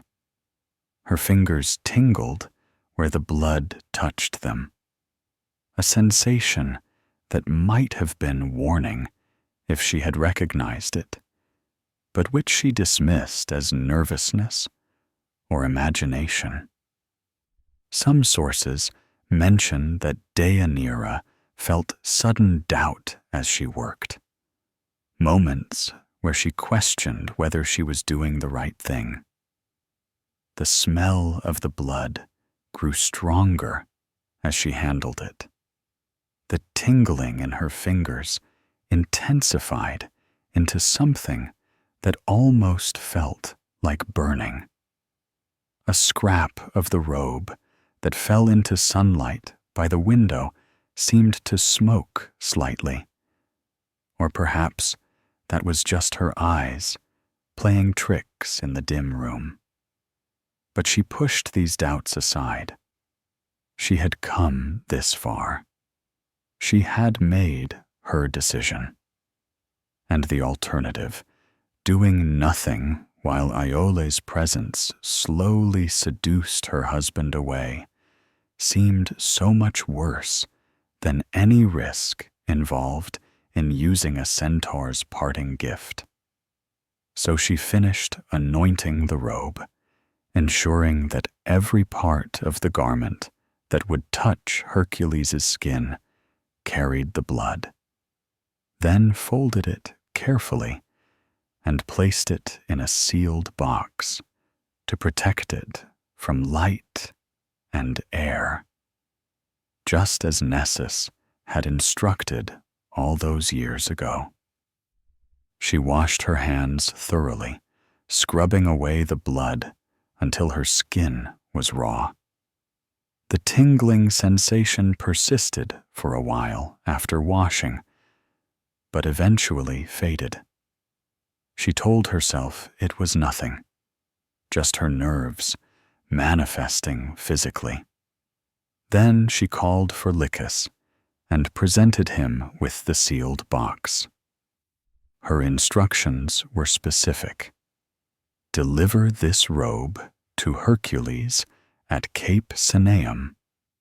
Ensure that he opens it only when he is ready to put it on for the sacrifice, and make sure it doesn't sit in direct sunlight before he wears it. She presented these instructions as coming from religious scruples. Offerings to Zeus required careful preparation and handling, and Lycus accepted them without question. As the herald departed with the box containing the poisoned robe, Deianira felt a complex mix of emotions. Relief that she had taken action instead of passively accepting potential betrayal. Anxiety about whether the blood would work as promised. Guilt over using magic behind her husband's back, even though her intentions were loving. And underneath all of it, a whisper of doubt that she refused to examine too closely because it might undo everything she had just done. She did not notice, in the rush of Lycus's departure, that the scrap of robe that had fallen in the sunlight earlier, the piece she had cut away and left on the windowsill, had changed. The blood-soaked fabric was dissolving, literally being eaten away by the hydra venom as sunlight activated its caustic properties. The wood beneath it was beginning to pit and burn. Whatever was on that robe was not a love charm. It was acid, destroyer, death wearing the mask of salvation. But by the time Deianira discovered this, and she would, too late, Lycus would already be miles away, bearing the fatal gift toward a hero who trusted his wife completely and had no reason to suspect that the robe she sent with love would become his death shroud. At Cape Cenaeum, Hercules prepared for his sacrifice with genuine piety and gratitude. He had survived another campaign. He had avenged old insults. He was returning to his family with the added satisfaction of having resolved a conflict that had festered for years. Life felt good, felt complete in ways it hadn't for a long time. He looked forward to seeing Deianira again, to introducing Iola to his household, perhaps as a bride for Hylas, perhaps as a war prize to be eventually ransomed. The details didn't matter much to him. What mattered was that he was home, successful, ready to resume his domestic life. Lycus arrived with the sealed box, and Hercules received it with pleasure. Deianira had sent the perfect offering clothes, just as he had requested. This was one of the things he appreciated about his wife: her attention to detail, her understanding of what needed to be done, her partnership in all aspects of his life. He set the box aside until he was ready to change for the ceremony. The time came. Hercules dismissed his servants and attendants, preferring privacy for the sacred preparation. He opened the box in the dim interior of the temple dedicated to Zeus, unfolding the white robe that Deianira had so carefully prepared. It looked perfect, clean, appropriately ceremonial, exactly what was needed. He removed his travel-stained tunic and pulled the new robe over his head, settling it across his shoulders and torso. For a moment, nothing happened. The fabric lay against his skin cool and smooth, and Hercules finished dressing, arranging the robe properly, preparing to emerge and begin the sacrifice. He felt good, felt right, felt ready to honor his father among the gods. Then the heat started. It began as a warmth, almost pleasant at first, like standing near a comfortable fire. But it escalated quickly, moving past warmth into burning, past burning into agony. The places where the robe touched his skin felt like they were being held over open flame. Hercules gasped, tried to pull the robe away from his body, but the fabric had begun to adhere to his flesh, bonded by the chemical reaction between hydra venom and his sweat and body heat. He grabbed the robe and yanked, trying to tear it off, and his skin came away with it. The hydra's poison had bonded the fabric to his flesh at a molecular level, and removing the robe meant removing skin, muscle, everything the venom had touched.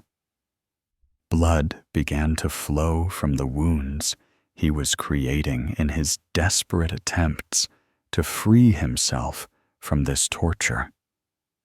The pain was beyond anything Hercules had ever experienced, and he had experienced a great deal. He had fought the Nemean lion, been burned by the hydra's caustic breath, suffered wounds from countless monsters and enemies. But those were clean pains, finite, the kind a hero's body could process and overcome. This was different.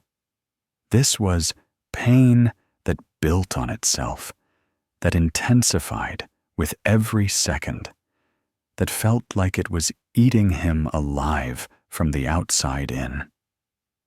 He staggered out of the temple, roaring in agony, his massive hands still tearing at the robe, pulling away more flesh with every attempt. His attendants and soldiers saw him emerge and froze in horror. The greatest hero in Greece, the man who had strangled serpents in his cradle and conquered death itself, was being destroyed before their eyes by something they couldn't see or understand. The venom was working its way deeper into his body now, carried by his bloodstream, attacking his nervous system directly. Every nerve ending screamed. His superhuman constitution, the divine blood that had allowed him to survive so many impossible challenges, was actually working against him, keeping him alive through agony that would have killed an ordinary man instantly through shock. Hercules spotted Lycus in the crowd of horrified onlookers. In his pain and rage, his mind still working despite the torture, he made the connection. Lycus had brought the robe. Lycus had delivered this instrument of destruction. Whether the herald was complicit or merely a messenger didn't matter in that moment. All Hercules could see was the person who had handed him this death wrapped in cloth.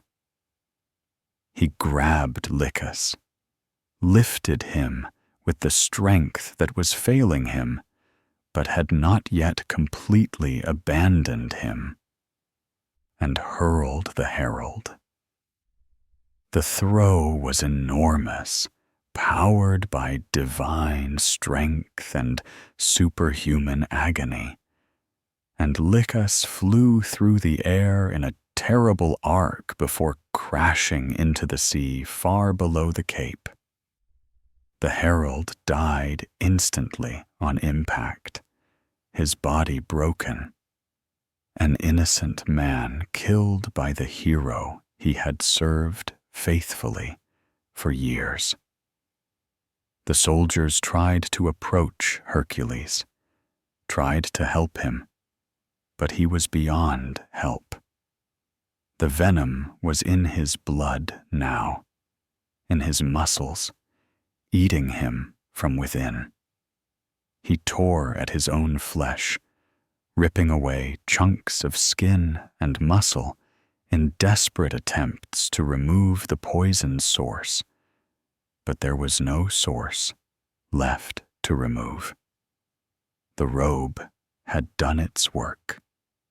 The venom was part of him now. In moments of relative clarity between waves of agony, Hercules understood what had happened. Deianira had sent this robe. His wife, his partner, the mother of his children, had anointed this garment with something that was killing him. Why? Had she betrayed him? Had she been seduced by enemies who wanted him dead? Had she gone mad? Or, and this thought was somehow worse, had she been trying to do something else entirely and been deceived? He remembered Nessus. He remembered the centaur's death years ago, remembered the dying creature speaking to Deianira while Hercules turned away. What had Nessus said? What poison had he planted with his final words? And Deianira, trusting or desperate, or both, had believed him.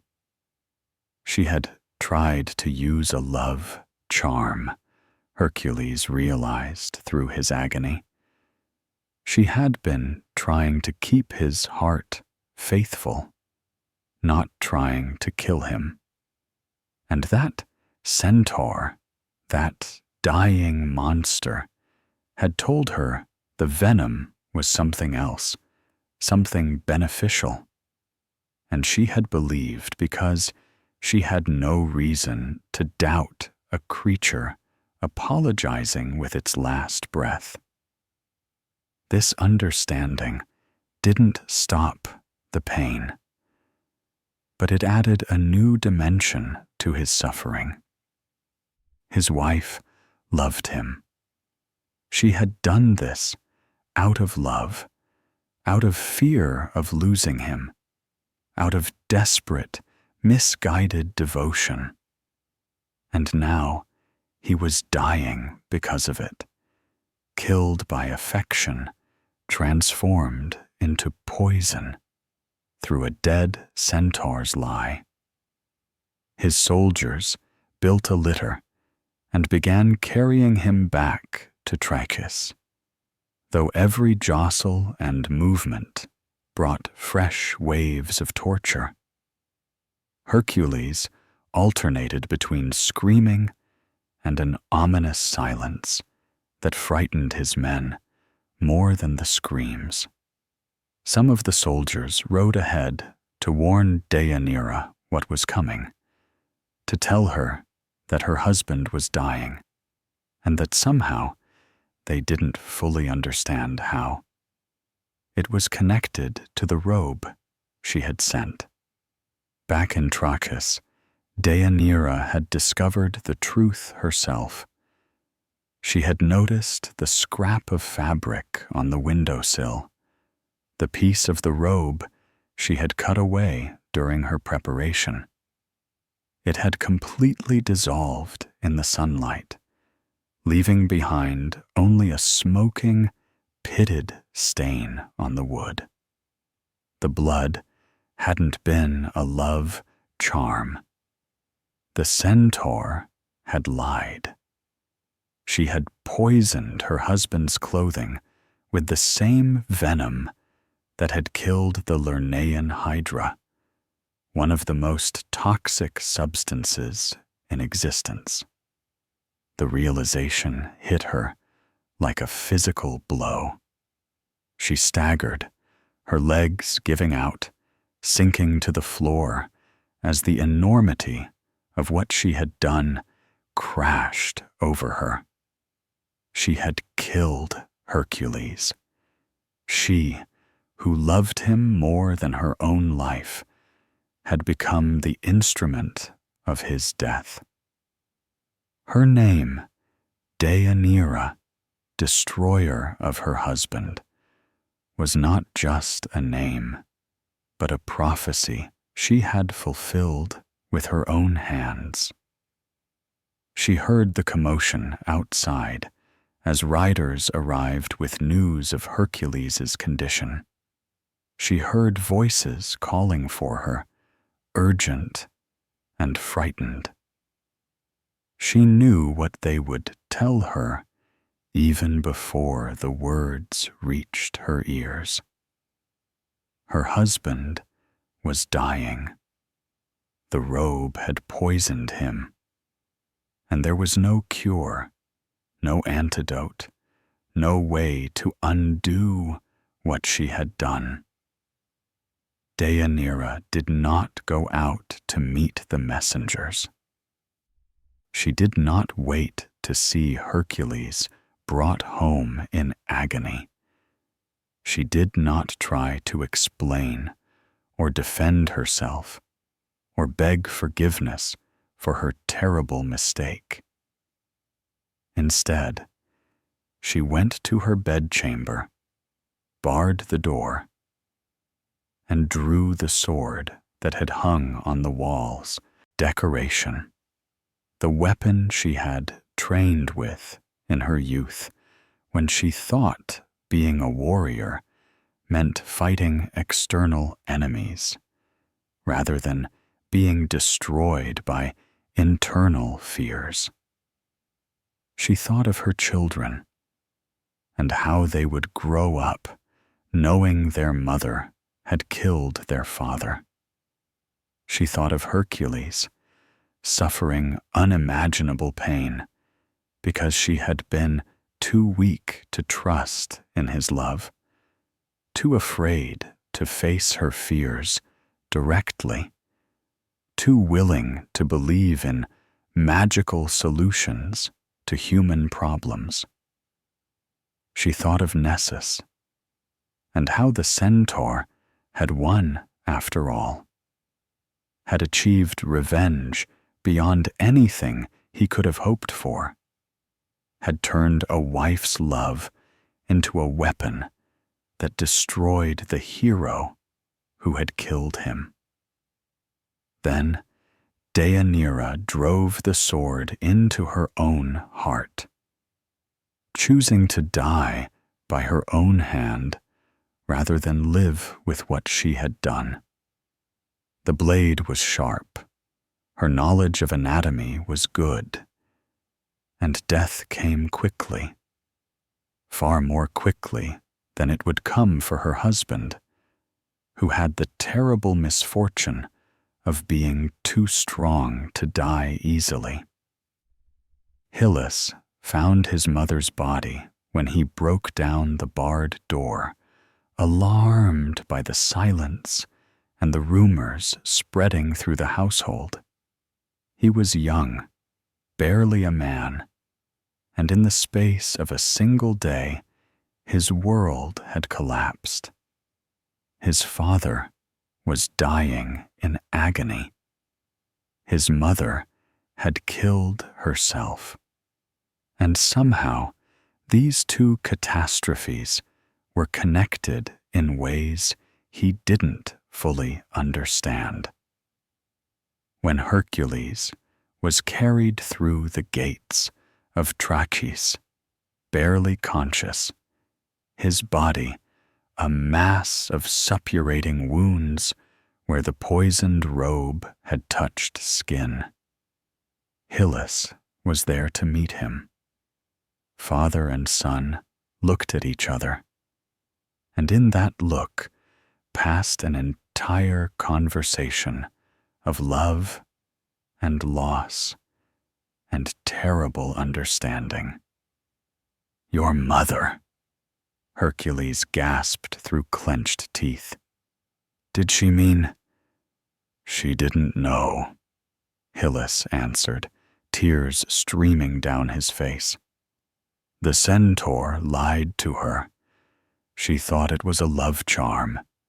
She was trying to keep you faithful. Hercules closed his eyes, and something like a sob or a laugh, it was hard to tell which, escaped his lips. She never needed to, he whispered. I was already hers. Always was. She's dead, Hylas said. She killed herself when she realized what she'd done. The news should have hit Hercules like a blow, but he was so far beyond normal emotional responses that he could barely process it. Deianira was gone. His wife, his partner, the fierce princess who had driven chariots and rejected gods and built a life with him despite all his flaws, gone by her own hand, unable to live with her mistake. Good, Hercules said, and the word was broken with pain and something else, something complicated. Not that he was glad she was dead, but that she wouldn't have to watch him die, wouldn't have to live with the guilt, wouldn't have to face a future alone with everyone knowing what she'd done. The physicians of Trachis tried to help him, but there was nothing they could do. The Hydra's venom had no antidote. Hercules had learned that himself when he dipped his arrows in the creature's blood years ago. Anything struck by those arrows died. Period. No exceptions. And now that same poison was in his system, eating him alive from within. And all his strength and divine heritage could do was keep him conscious through agony that should have killed him instantly. He lasted for hours in that state, his superhuman constitution refusing to surrender, even though surrender would have been a mercy. His children came to say goodbye, though some of them were too young to understand what was happening. Hylas stayed by his side through it all, holding his father's hand, trying to provide whatever comfort could be provided in such circumstances. In his more lucid moments, Hercules gave instructions for what should happen after his death. He asked Hylas to marry Iole, the princess who had inadvertently triggered this catastrophe through no fault of her own, both to provide for her and to fulfill in some way Hercules's original intentions regarding her future. Hylas, dutiful and devastated, agreed. Hercules also gave instructions for his death, and these were specific. He did not want to die in a bed like a sick man. He wanted a hero's ending, something fitting for someone who had lived as he had lived. He wanted to be carried to the top of Mount Oeta, where a great funeral pyre should be built. He would climb onto that pyre himself, and someone, anyone brave enough, should light it. He would die in flames, purified by fire, ascending to whatever afterlife awaited him, not through gradual surrender to poison, but through one final act of will. It took time to arrange, time that Hercules spent in continued agony. But eventually, everything was ready. His soldiers and friends carried him up Mount Oeta, building a massive pyre from oak and olive wood. They laid his famous club at the base, his bow and his lion skin cloak, all the trappings of his heroic identity. Then they helped him climb onto the pyre itself, his ruined body barely able to make the ascent. Hercules lay down on the wood, positioned himself as comfortably as his wounds allowed, and looked up at the sky. The pain continued, would continue, until fire replaced poison as the instrument of his death. But there was also a kind of peace. It was ending.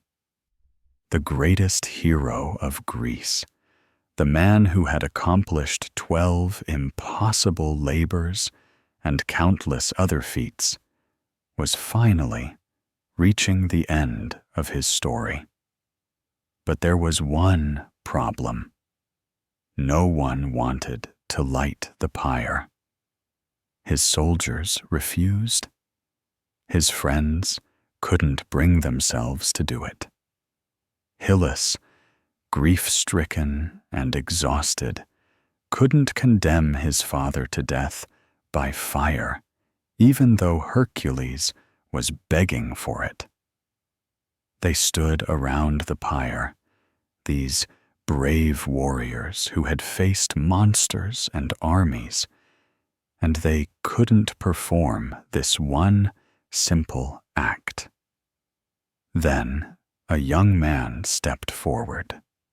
His name was Philoctetes, a skilled archer who had joined Hercules' campaigns and become his student. Philoctetes understood what Hercules was asking, not murder, but mercy, not cowardice, but courage. He took the torch, met Hercules' eyes one last time, and saw only gratitude in that gaze. Philoctetes lit the pyre. The flames caught quickly, spreading across the oil-soaked wood, climbing toward where Hercules lay. The heat intensified. Smoke began to rise in thick columns toward the sky. And Hercules, the great hero, the son of Zeus, lay in the center of it, and finally felt the pain begin to recede, burned away by cleaner fire. In his final moments, as the flames consumed his mortal body, witnesses reported something extraordinary. The clouds above Mount Oeta opened, and lightning struck the pyre, not to extinguish it, but to intensify it. Zeus himself was reclaiming his son, taking Hercules' divine essence back to Olympus, while the mortal portions burned away. The hero who had suffered so much, who had accomplished so much, who had died because of his wife's love and a centaur's lie, was being elevated to godhood. When the flames finally died down and people approached the remains of the pyre, they found no bones, no ashes, nothing to indicate Hercules had ever been there. He had been completely consumed, transformed, taken up to Olympus to live among the gods. His mortal life was over, but his existence continued, now eternal, now divine, now beyond the reach of poison or pain or tragic love stories. And somewhere far below, in the halls of Hades, where the shades of the dead gathered, Deianira waited. She would not be reunited with Hercules in Olympus. She was fully mortal, with no divine heritage to elevate her. She would spend eternity in the underworld, carrying the knowledge of what she had done, the destroyer of her husband, whose name had always been a warning, and whose love had been too desperate, too fearful, too willing to believe in easy solutions to complicated problems. The aftermath, when love becomes legend. The funeral pyre on Mount Oeta burned for days, they said, even after Hercules himself had been taken. The flames were visible across the region, a beacon announcing the end of an era. The greatest hero of the age was dead, killed not by monsters or gods or impossible labors, but by a mixture of love, jealousy, deception, and tragic misunderstanding. The story spread quickly. Stories involving heroes always do. And with each retelling, different aspects got emphasized, different lessons drawn from the catastrophe. Some blamed Deianira, calling her a jealous wife who had murdered her husband rather than share him. These versions ignored her genuine love for Hercules, her years of faithful partnership, the fact that she had taken her own life rather than live with what she'd done. They reduced her to a simple villain, a cautionary tale about women who couldn't control their emotions. Others blamed Hercules, pointing to his history with women, his obsession with Achelous that had reignited old conflicts, his decision to bring a former love interest into his household without properly communicating with his wife about it. These versions saw Deianira as a victim driven to desperation by a husband who couldn't remain faithful, who had given her every reason to doubt him. Still, others saw the hand of the gods in everything, particularly Hera, the goddess who had persecuted Hercules his entire life, had perhaps arranged this ending, planting the seeds of doubt that would grow into Deianira's fatal decision. Or maybe it was simply fate. Deianira's name predicting her role in Hercules' death, the prophecy embedded in syllables, fulfilled regardless of intention or desire. But the wisest storytellers saw something more complex in the tragedy, a demonstration of how love, when mixed with fear and insecurity, can become poison as deadly as the Hydra's venom. Deianira had loved Hercules genuinely. had married him freely when she could have refused, had built a life and family with him spanning years of real happiness. But love without trust is unstable, and trust eroded by repeated absences and old stories and new threats can collapse under pressure. She had been presented with what seemed like an impossible choice: do nothing and potentially lose her husband to a younger woman, or take action using the only tool she thought she possessed to keep him. The choice itself was flawed. True security in relationships comes from communication and mutual commitment, not magical interference. But she hadn't recognized that flaw in time.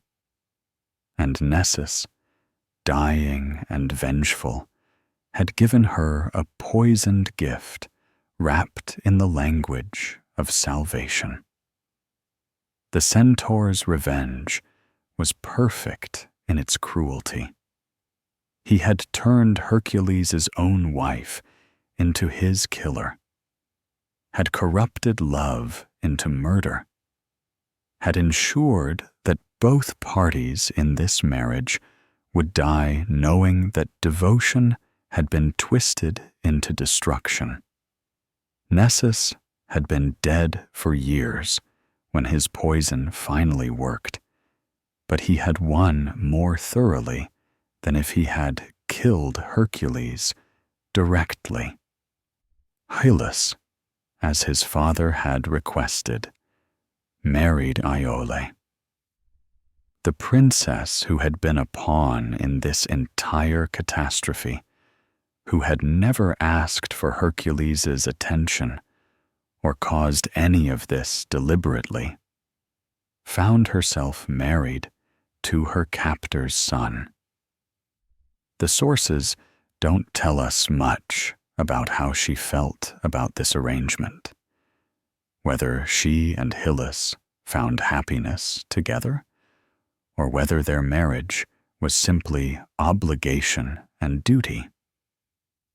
But she lived the rest of her life carrying the knowledge that two people had died because of conflicts surrounding her, and that can't have been an easy burden.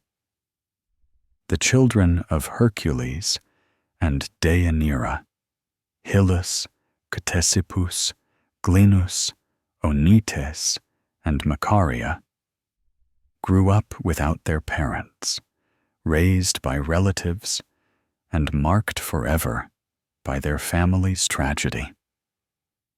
They would found dynasties, accomplish their own deeds, carry forward the legacy of their famous father. But they all carried the story of how their mother had accidentally killed their father, and how both parents had died on the same day, destroyed by love that had gone wrong in the most terrible way imaginable. Philoctetes, who had lit the pyre, received Hercules' famous bow and arrows as reward for his courage. This would prove both blessing and curse. The bow was incredibly powerful, but the arrows were still tipped with hydra venom, the same poison that had killed Hercules. Years later, during the Trojan War, Philoctetes would be bitten by a snake and abandoned by his fellows because the smell of his festering wound was unbearable. The irony was thick.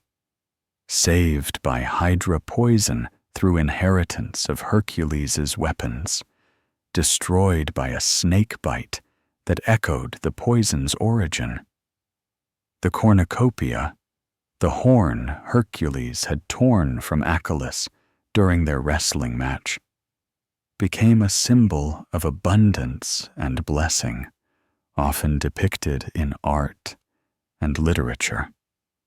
But its origin story, a wrestling match for a woman who would eventually kill the victor, added shadow to its symbolism. Every blessing comes with complexity. Every victory carries seeds of future tragedy. Mount Oeta became a sacred site, a place of pilgrimage for those who honored Hercules. People would climb to where the pyre had burned and leave offerings, prayers for strength and courage. But they would also sometimes leave offerings for Deianira, quieter tributes from women who understood what it felt like to be afraid of losing their partners, who recognized themselves in her desperation, even if they couldn't condone her actions. The story entered literature and theater, as all great tragedies do. Sophocles wrote his play, The Women of Trachis, about these events, exploring Deianira's perspective and her gradual realization of what she had done. Later, authors would return to the tale repeatedly, finding in it endless material for examining love, trust, jealousy, and the ways good intentions can lead to catastrophic outcomes. Philosophers debated whether Deianira bore moral responsibility for Hercules' death. She hadn't intended to kill him, had genuinely believed she was using a love charm. But she had also kept secrets from her husband, had turned to magic rather than communication, had used something whose origins and mechanics she didn't fully understand. Was ignorance an excuse when the ignorance was willful, when she had chosen not to question too closely because she wanted the solution Nessus offered? Others pointed out the impossible position women occupied in ancient Greek society. They had little power over their own lives, few tools for ensuring security in marriage, no recourse when husbands proved unfaithful. Deianira's mistake was understandable given the constraints she operated under, the limited options available to her. The real villain was a society that gave women so little agency that magical love charms could seem like reasonable solutions to relationship problems. But perhaps the most important lesson from the story wasn't about blame at all. It was about the nature of love itself, and how the emotion we glorify and celebrate can become destructive when mixed with fear. Deianira and Hercules had loved each other genuinely. Their marriage had been real, their partnership meaningful, their years together filled with authentic happiness. But love had not been enough to save them, because love alone is never enough. Trust matters. Communication matters. The ability to be vulnerable with your partner, to share your fears and doubts, rather than letting them fester in silence. These things matter as much as love, perhaps more.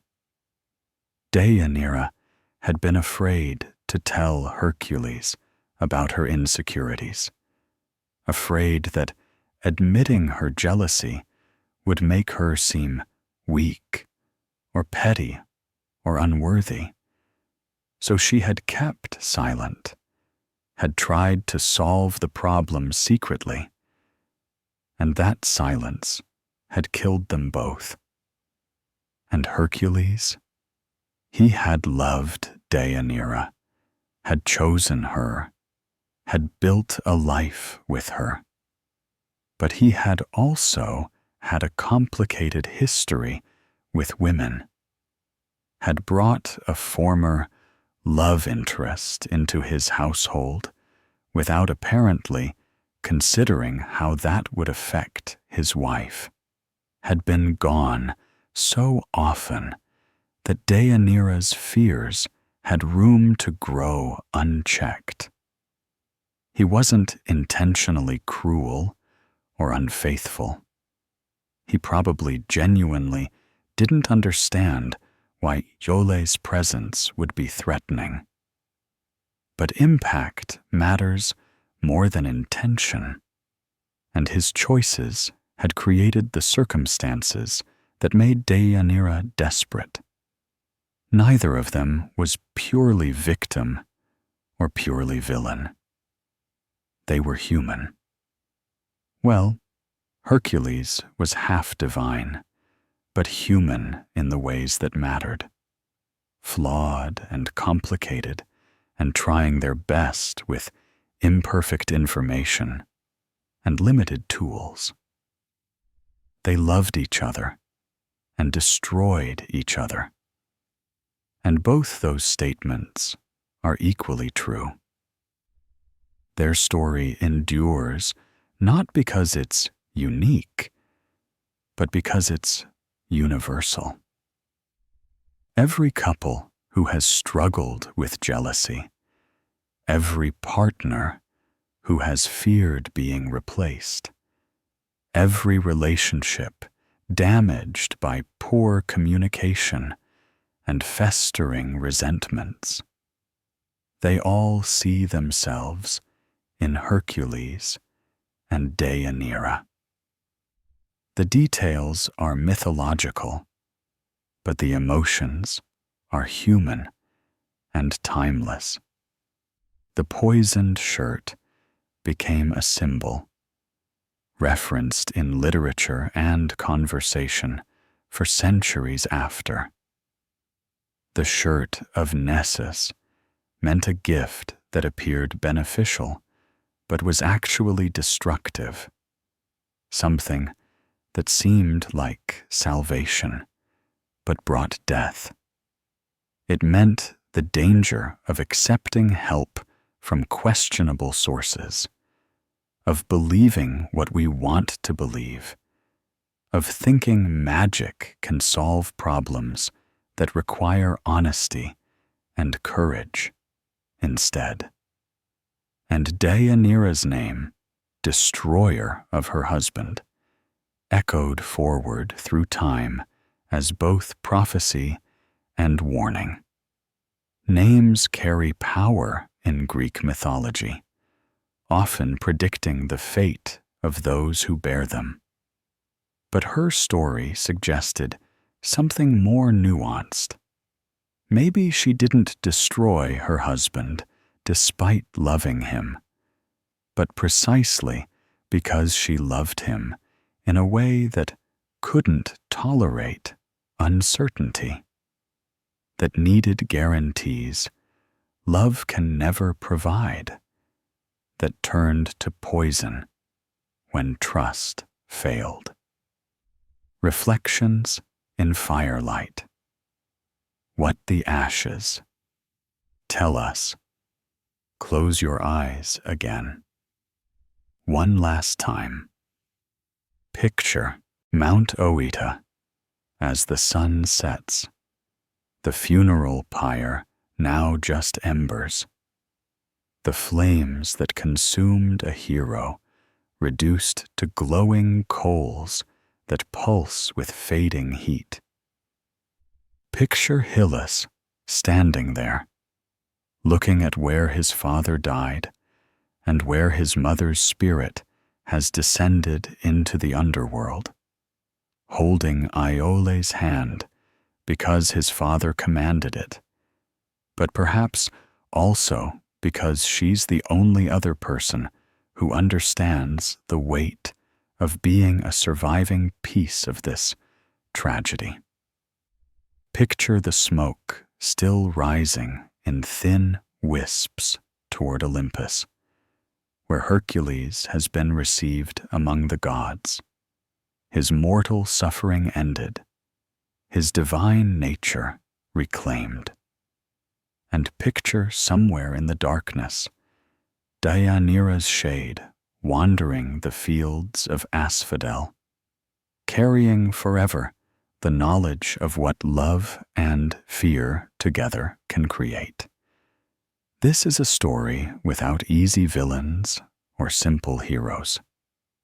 It's a story about real people, mythological, yes, but emotionally authentic, who loved each other and failed each other and paid the ultimate price for that failure. It's about how strength cannot protect you from poison, how heroism cannot save you from poor choices, how even the greatest love can be corrupted by the small, persistent voice of doubt. Deianira made a terrible mistake, one that cost her husband his life and drove her to suicide. But before we judge her too harshly, we might ask ourselves, have we never acted from fear disguised as love? Have we never made choices that seemed right in the moment, but revealed themselves as catastrophic in hindsight? Have we never kept secrets from our partners because we thought knowing would hurt them or diminish us in their eyes? The tragedy of Deianira is that she was not. She wasn't a monster, wasn't evil, wasn't even particularly foolish. She was a woman who loved her husband and feared losing him, who was presented with a solution to an impossible problem and took it without fully understanding what she was doing. And that normalcy is precisely what makes her story so haunting, because we can all see ourselves in her position. Hercules' tragedy is different, but related. He was extraordinary, the strongest man who ever lived, accomplisher of impossible tasks, beloved of Zeus himself. But all that extraordinariness couldn't protect his marriage from the corrosive effects of doubt and poor communication. He thought his love was obvious, thought his commitment was clear, thought he didn't need to address his wife's fears, because surely she knew he would never truly leave her. And that assumption, that failure to recognize what was needed, contributed to the circumstances that killed him.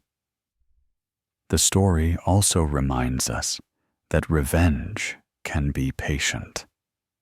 Nessus died years before his poison worked, but he knew exactly what he was doing when he lied to Deianira with his final breath. He understood human psychology well enough to predict that a woman given a love charm and then presented with a beautiful rival would eventually use it. He planted the seed and then died, trusting that human fear and jealousy would water it until it grew into tragedy. This speaks to how carefully we need to evaluate advice and help we receive, especially when it comes from dubious sources. Deianira trusted a dying centaur because he framed his lie as apology and recompense. She wanted to believe she had a solution to her problem, so she didn't question too carefully whether that solution made sense. We all do this sometimes. Accept help or advice from questionable sources because we desperately want what they're offering to be real. The poisoned shirt itself becomes a powerful metaphor for how love can be toxic when it's based on possession rather than trust. Deianira wanted to keep Hercules bound to her, wanted to ensure his fidelity through magical means rather than through the messy, vulnerable work of actual relationship maintenance. She wanted certainty where only faith was possible, and that desire for certainty, for control, for guaranteed outcomes transformed her love into literal poison. We might also consider Iole in all this, the woman whose presence catalyzed the tragedy, but whose own voice is almost entirely absent from the story. She was captured, carried off, installed in Hercules' household, blamed for a married couple's destruction, and eventually married to her captor's son. And through it all, we have almost no record of her own feelings or choices. She was an object around which events happened, a prize fought over, a catalyst for someone else's story. This was the reality for many women in ancient Greece and throughout history. Their lives shaped by male desires and female fears, their own wishes barely considered, their agency so limited that they became plot devices in stories about other people's passions. Understanding this context doesn't change the tragedy, but it adds depth to it, reminds us that there were more victims here than just the two who died. The children, too, were victims. They lost both parents on the same day, lost their family structure completely, grew up carrying the burden of this story. Every time someone told the tale of Hercules and Deianira, those children heard about their mother killing their father, about the day everything fell apart.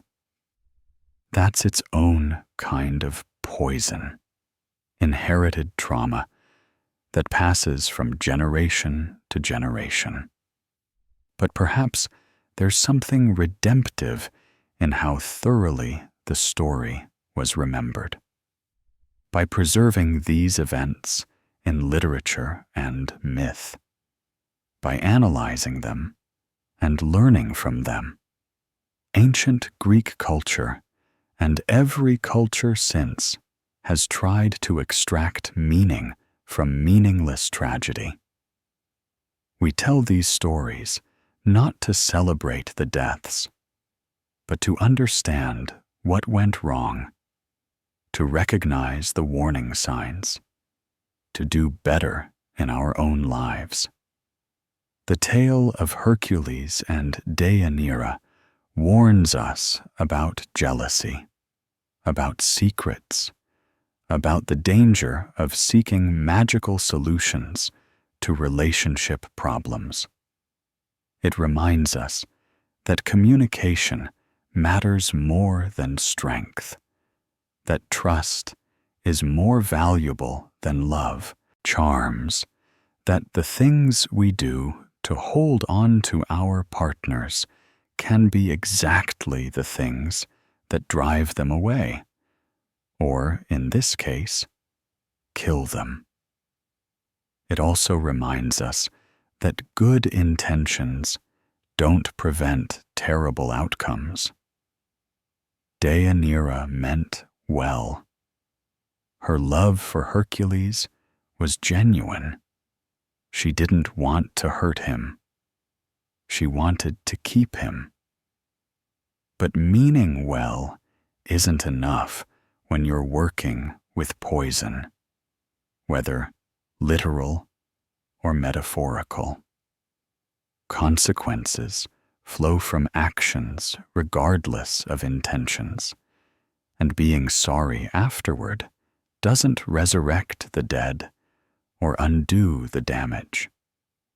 Yet there's a strange beauty in how the story ends.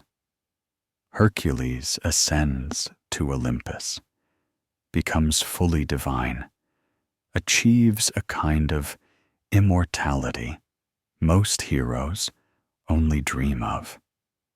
His suffering ends not in defeat, but in transformation. His mortality burned away to reveal the godhood that was always part of his nature.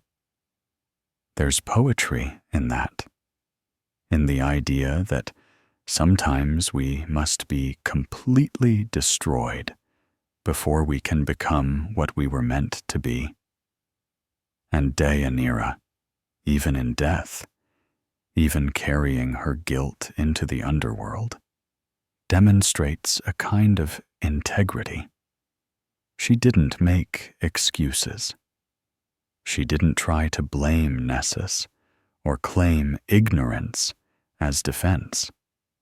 She saw what she had done, couldn't live with it, and chose to end her own life rather than continue existing as the person who had killed the man she loved. There's something almost noble in that awful choice, in her refusal to escape responsibility, even though the whole situation was built on deception and misunderstanding. Their love story started with a god defeated, continued through years of genuine partnership and happiness, and ended in flames and poison and double suicide.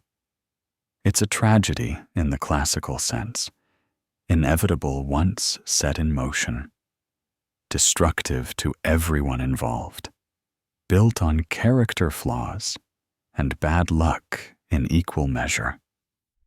But it's also a very human story about very human fears, about the gap between what we want and what we're willing to do to get it, about how easily love can curdle into something poisonous when we stop trusting it to be enough.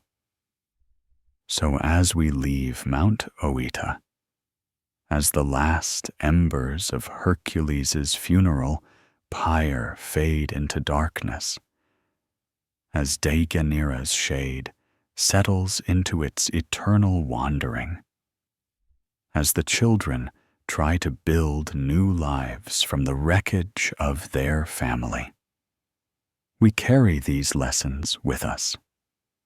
Love is not enough by itself. Trust matters. Communication matters. Secrecy poisons relationships as thoroughly as Hydra venom poisons bodies.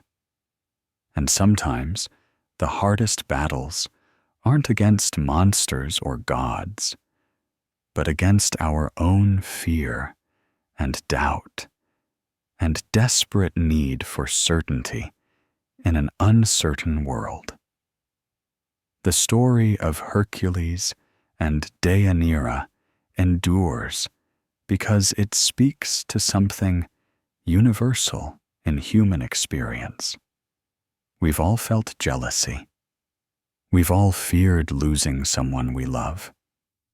We've all been tempted to take shortcuts, to find easy solutions to complicated problems, to believe that we can control outcomes that should be left to trust and faith and the messy unpredictability of real relationships. There, tragedy reminds us that the things we do to hold on to love can destroy it, that the walls we build to protect our hearts can become prisons, that trying to bind someone to us through artificial means, whether magical love charms or emotional manipulation or any other form of control, inevitably fails, because real love requires freedom, requires choice, requires the perpetual risk that the other person might leave. Hercules and Deianira loved each other. That was real.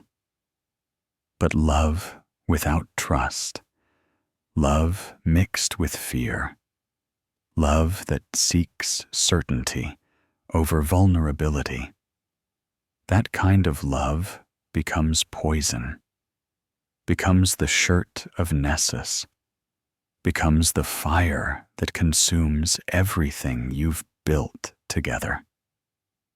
If you enjoyed this journey into one of mythology's most heartbreaking love stories, please consider liking this video and subscribing to Myths of the Night for more tales from Greek mythology. Share your thoughts in the comments below.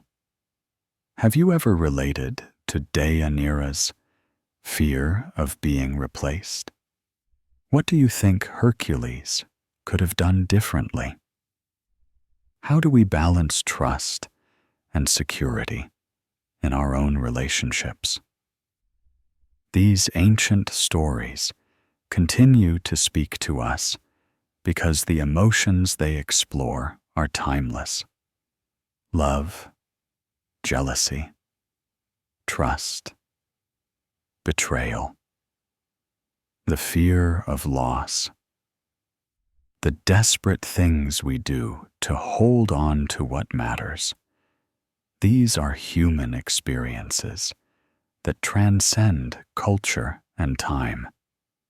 And by understanding how these dynamics destroyed even the greatest hero of Greece and the fierce princess who loved him, perhaps we can navigate our own relationships with more wisdom, more honesty, and less poison.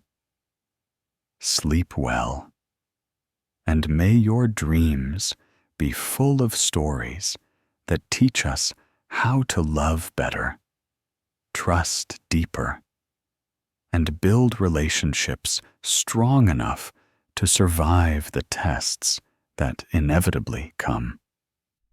May we all learn from the tragedy of Hercules and Deianira, and may we remember that the strongest chains are the ones forged from trust, not magic, from communication, not secrecy, and from the courage to be vulnerable rather than the desperate need to control. This has been the story of Hercules and Deianira, the hero and the princess, the wrestling match and the wedding, the years of happiness and the fatal gift, the poisoned shirt and the funeral pyre, the love that became legend and the tragedy that warned generations. May their story live on, not as entertainment alone, but as wisdom that helps us avoid their fate and build loves that last not through magic, but through the much harder work of genuine partnership. Good night.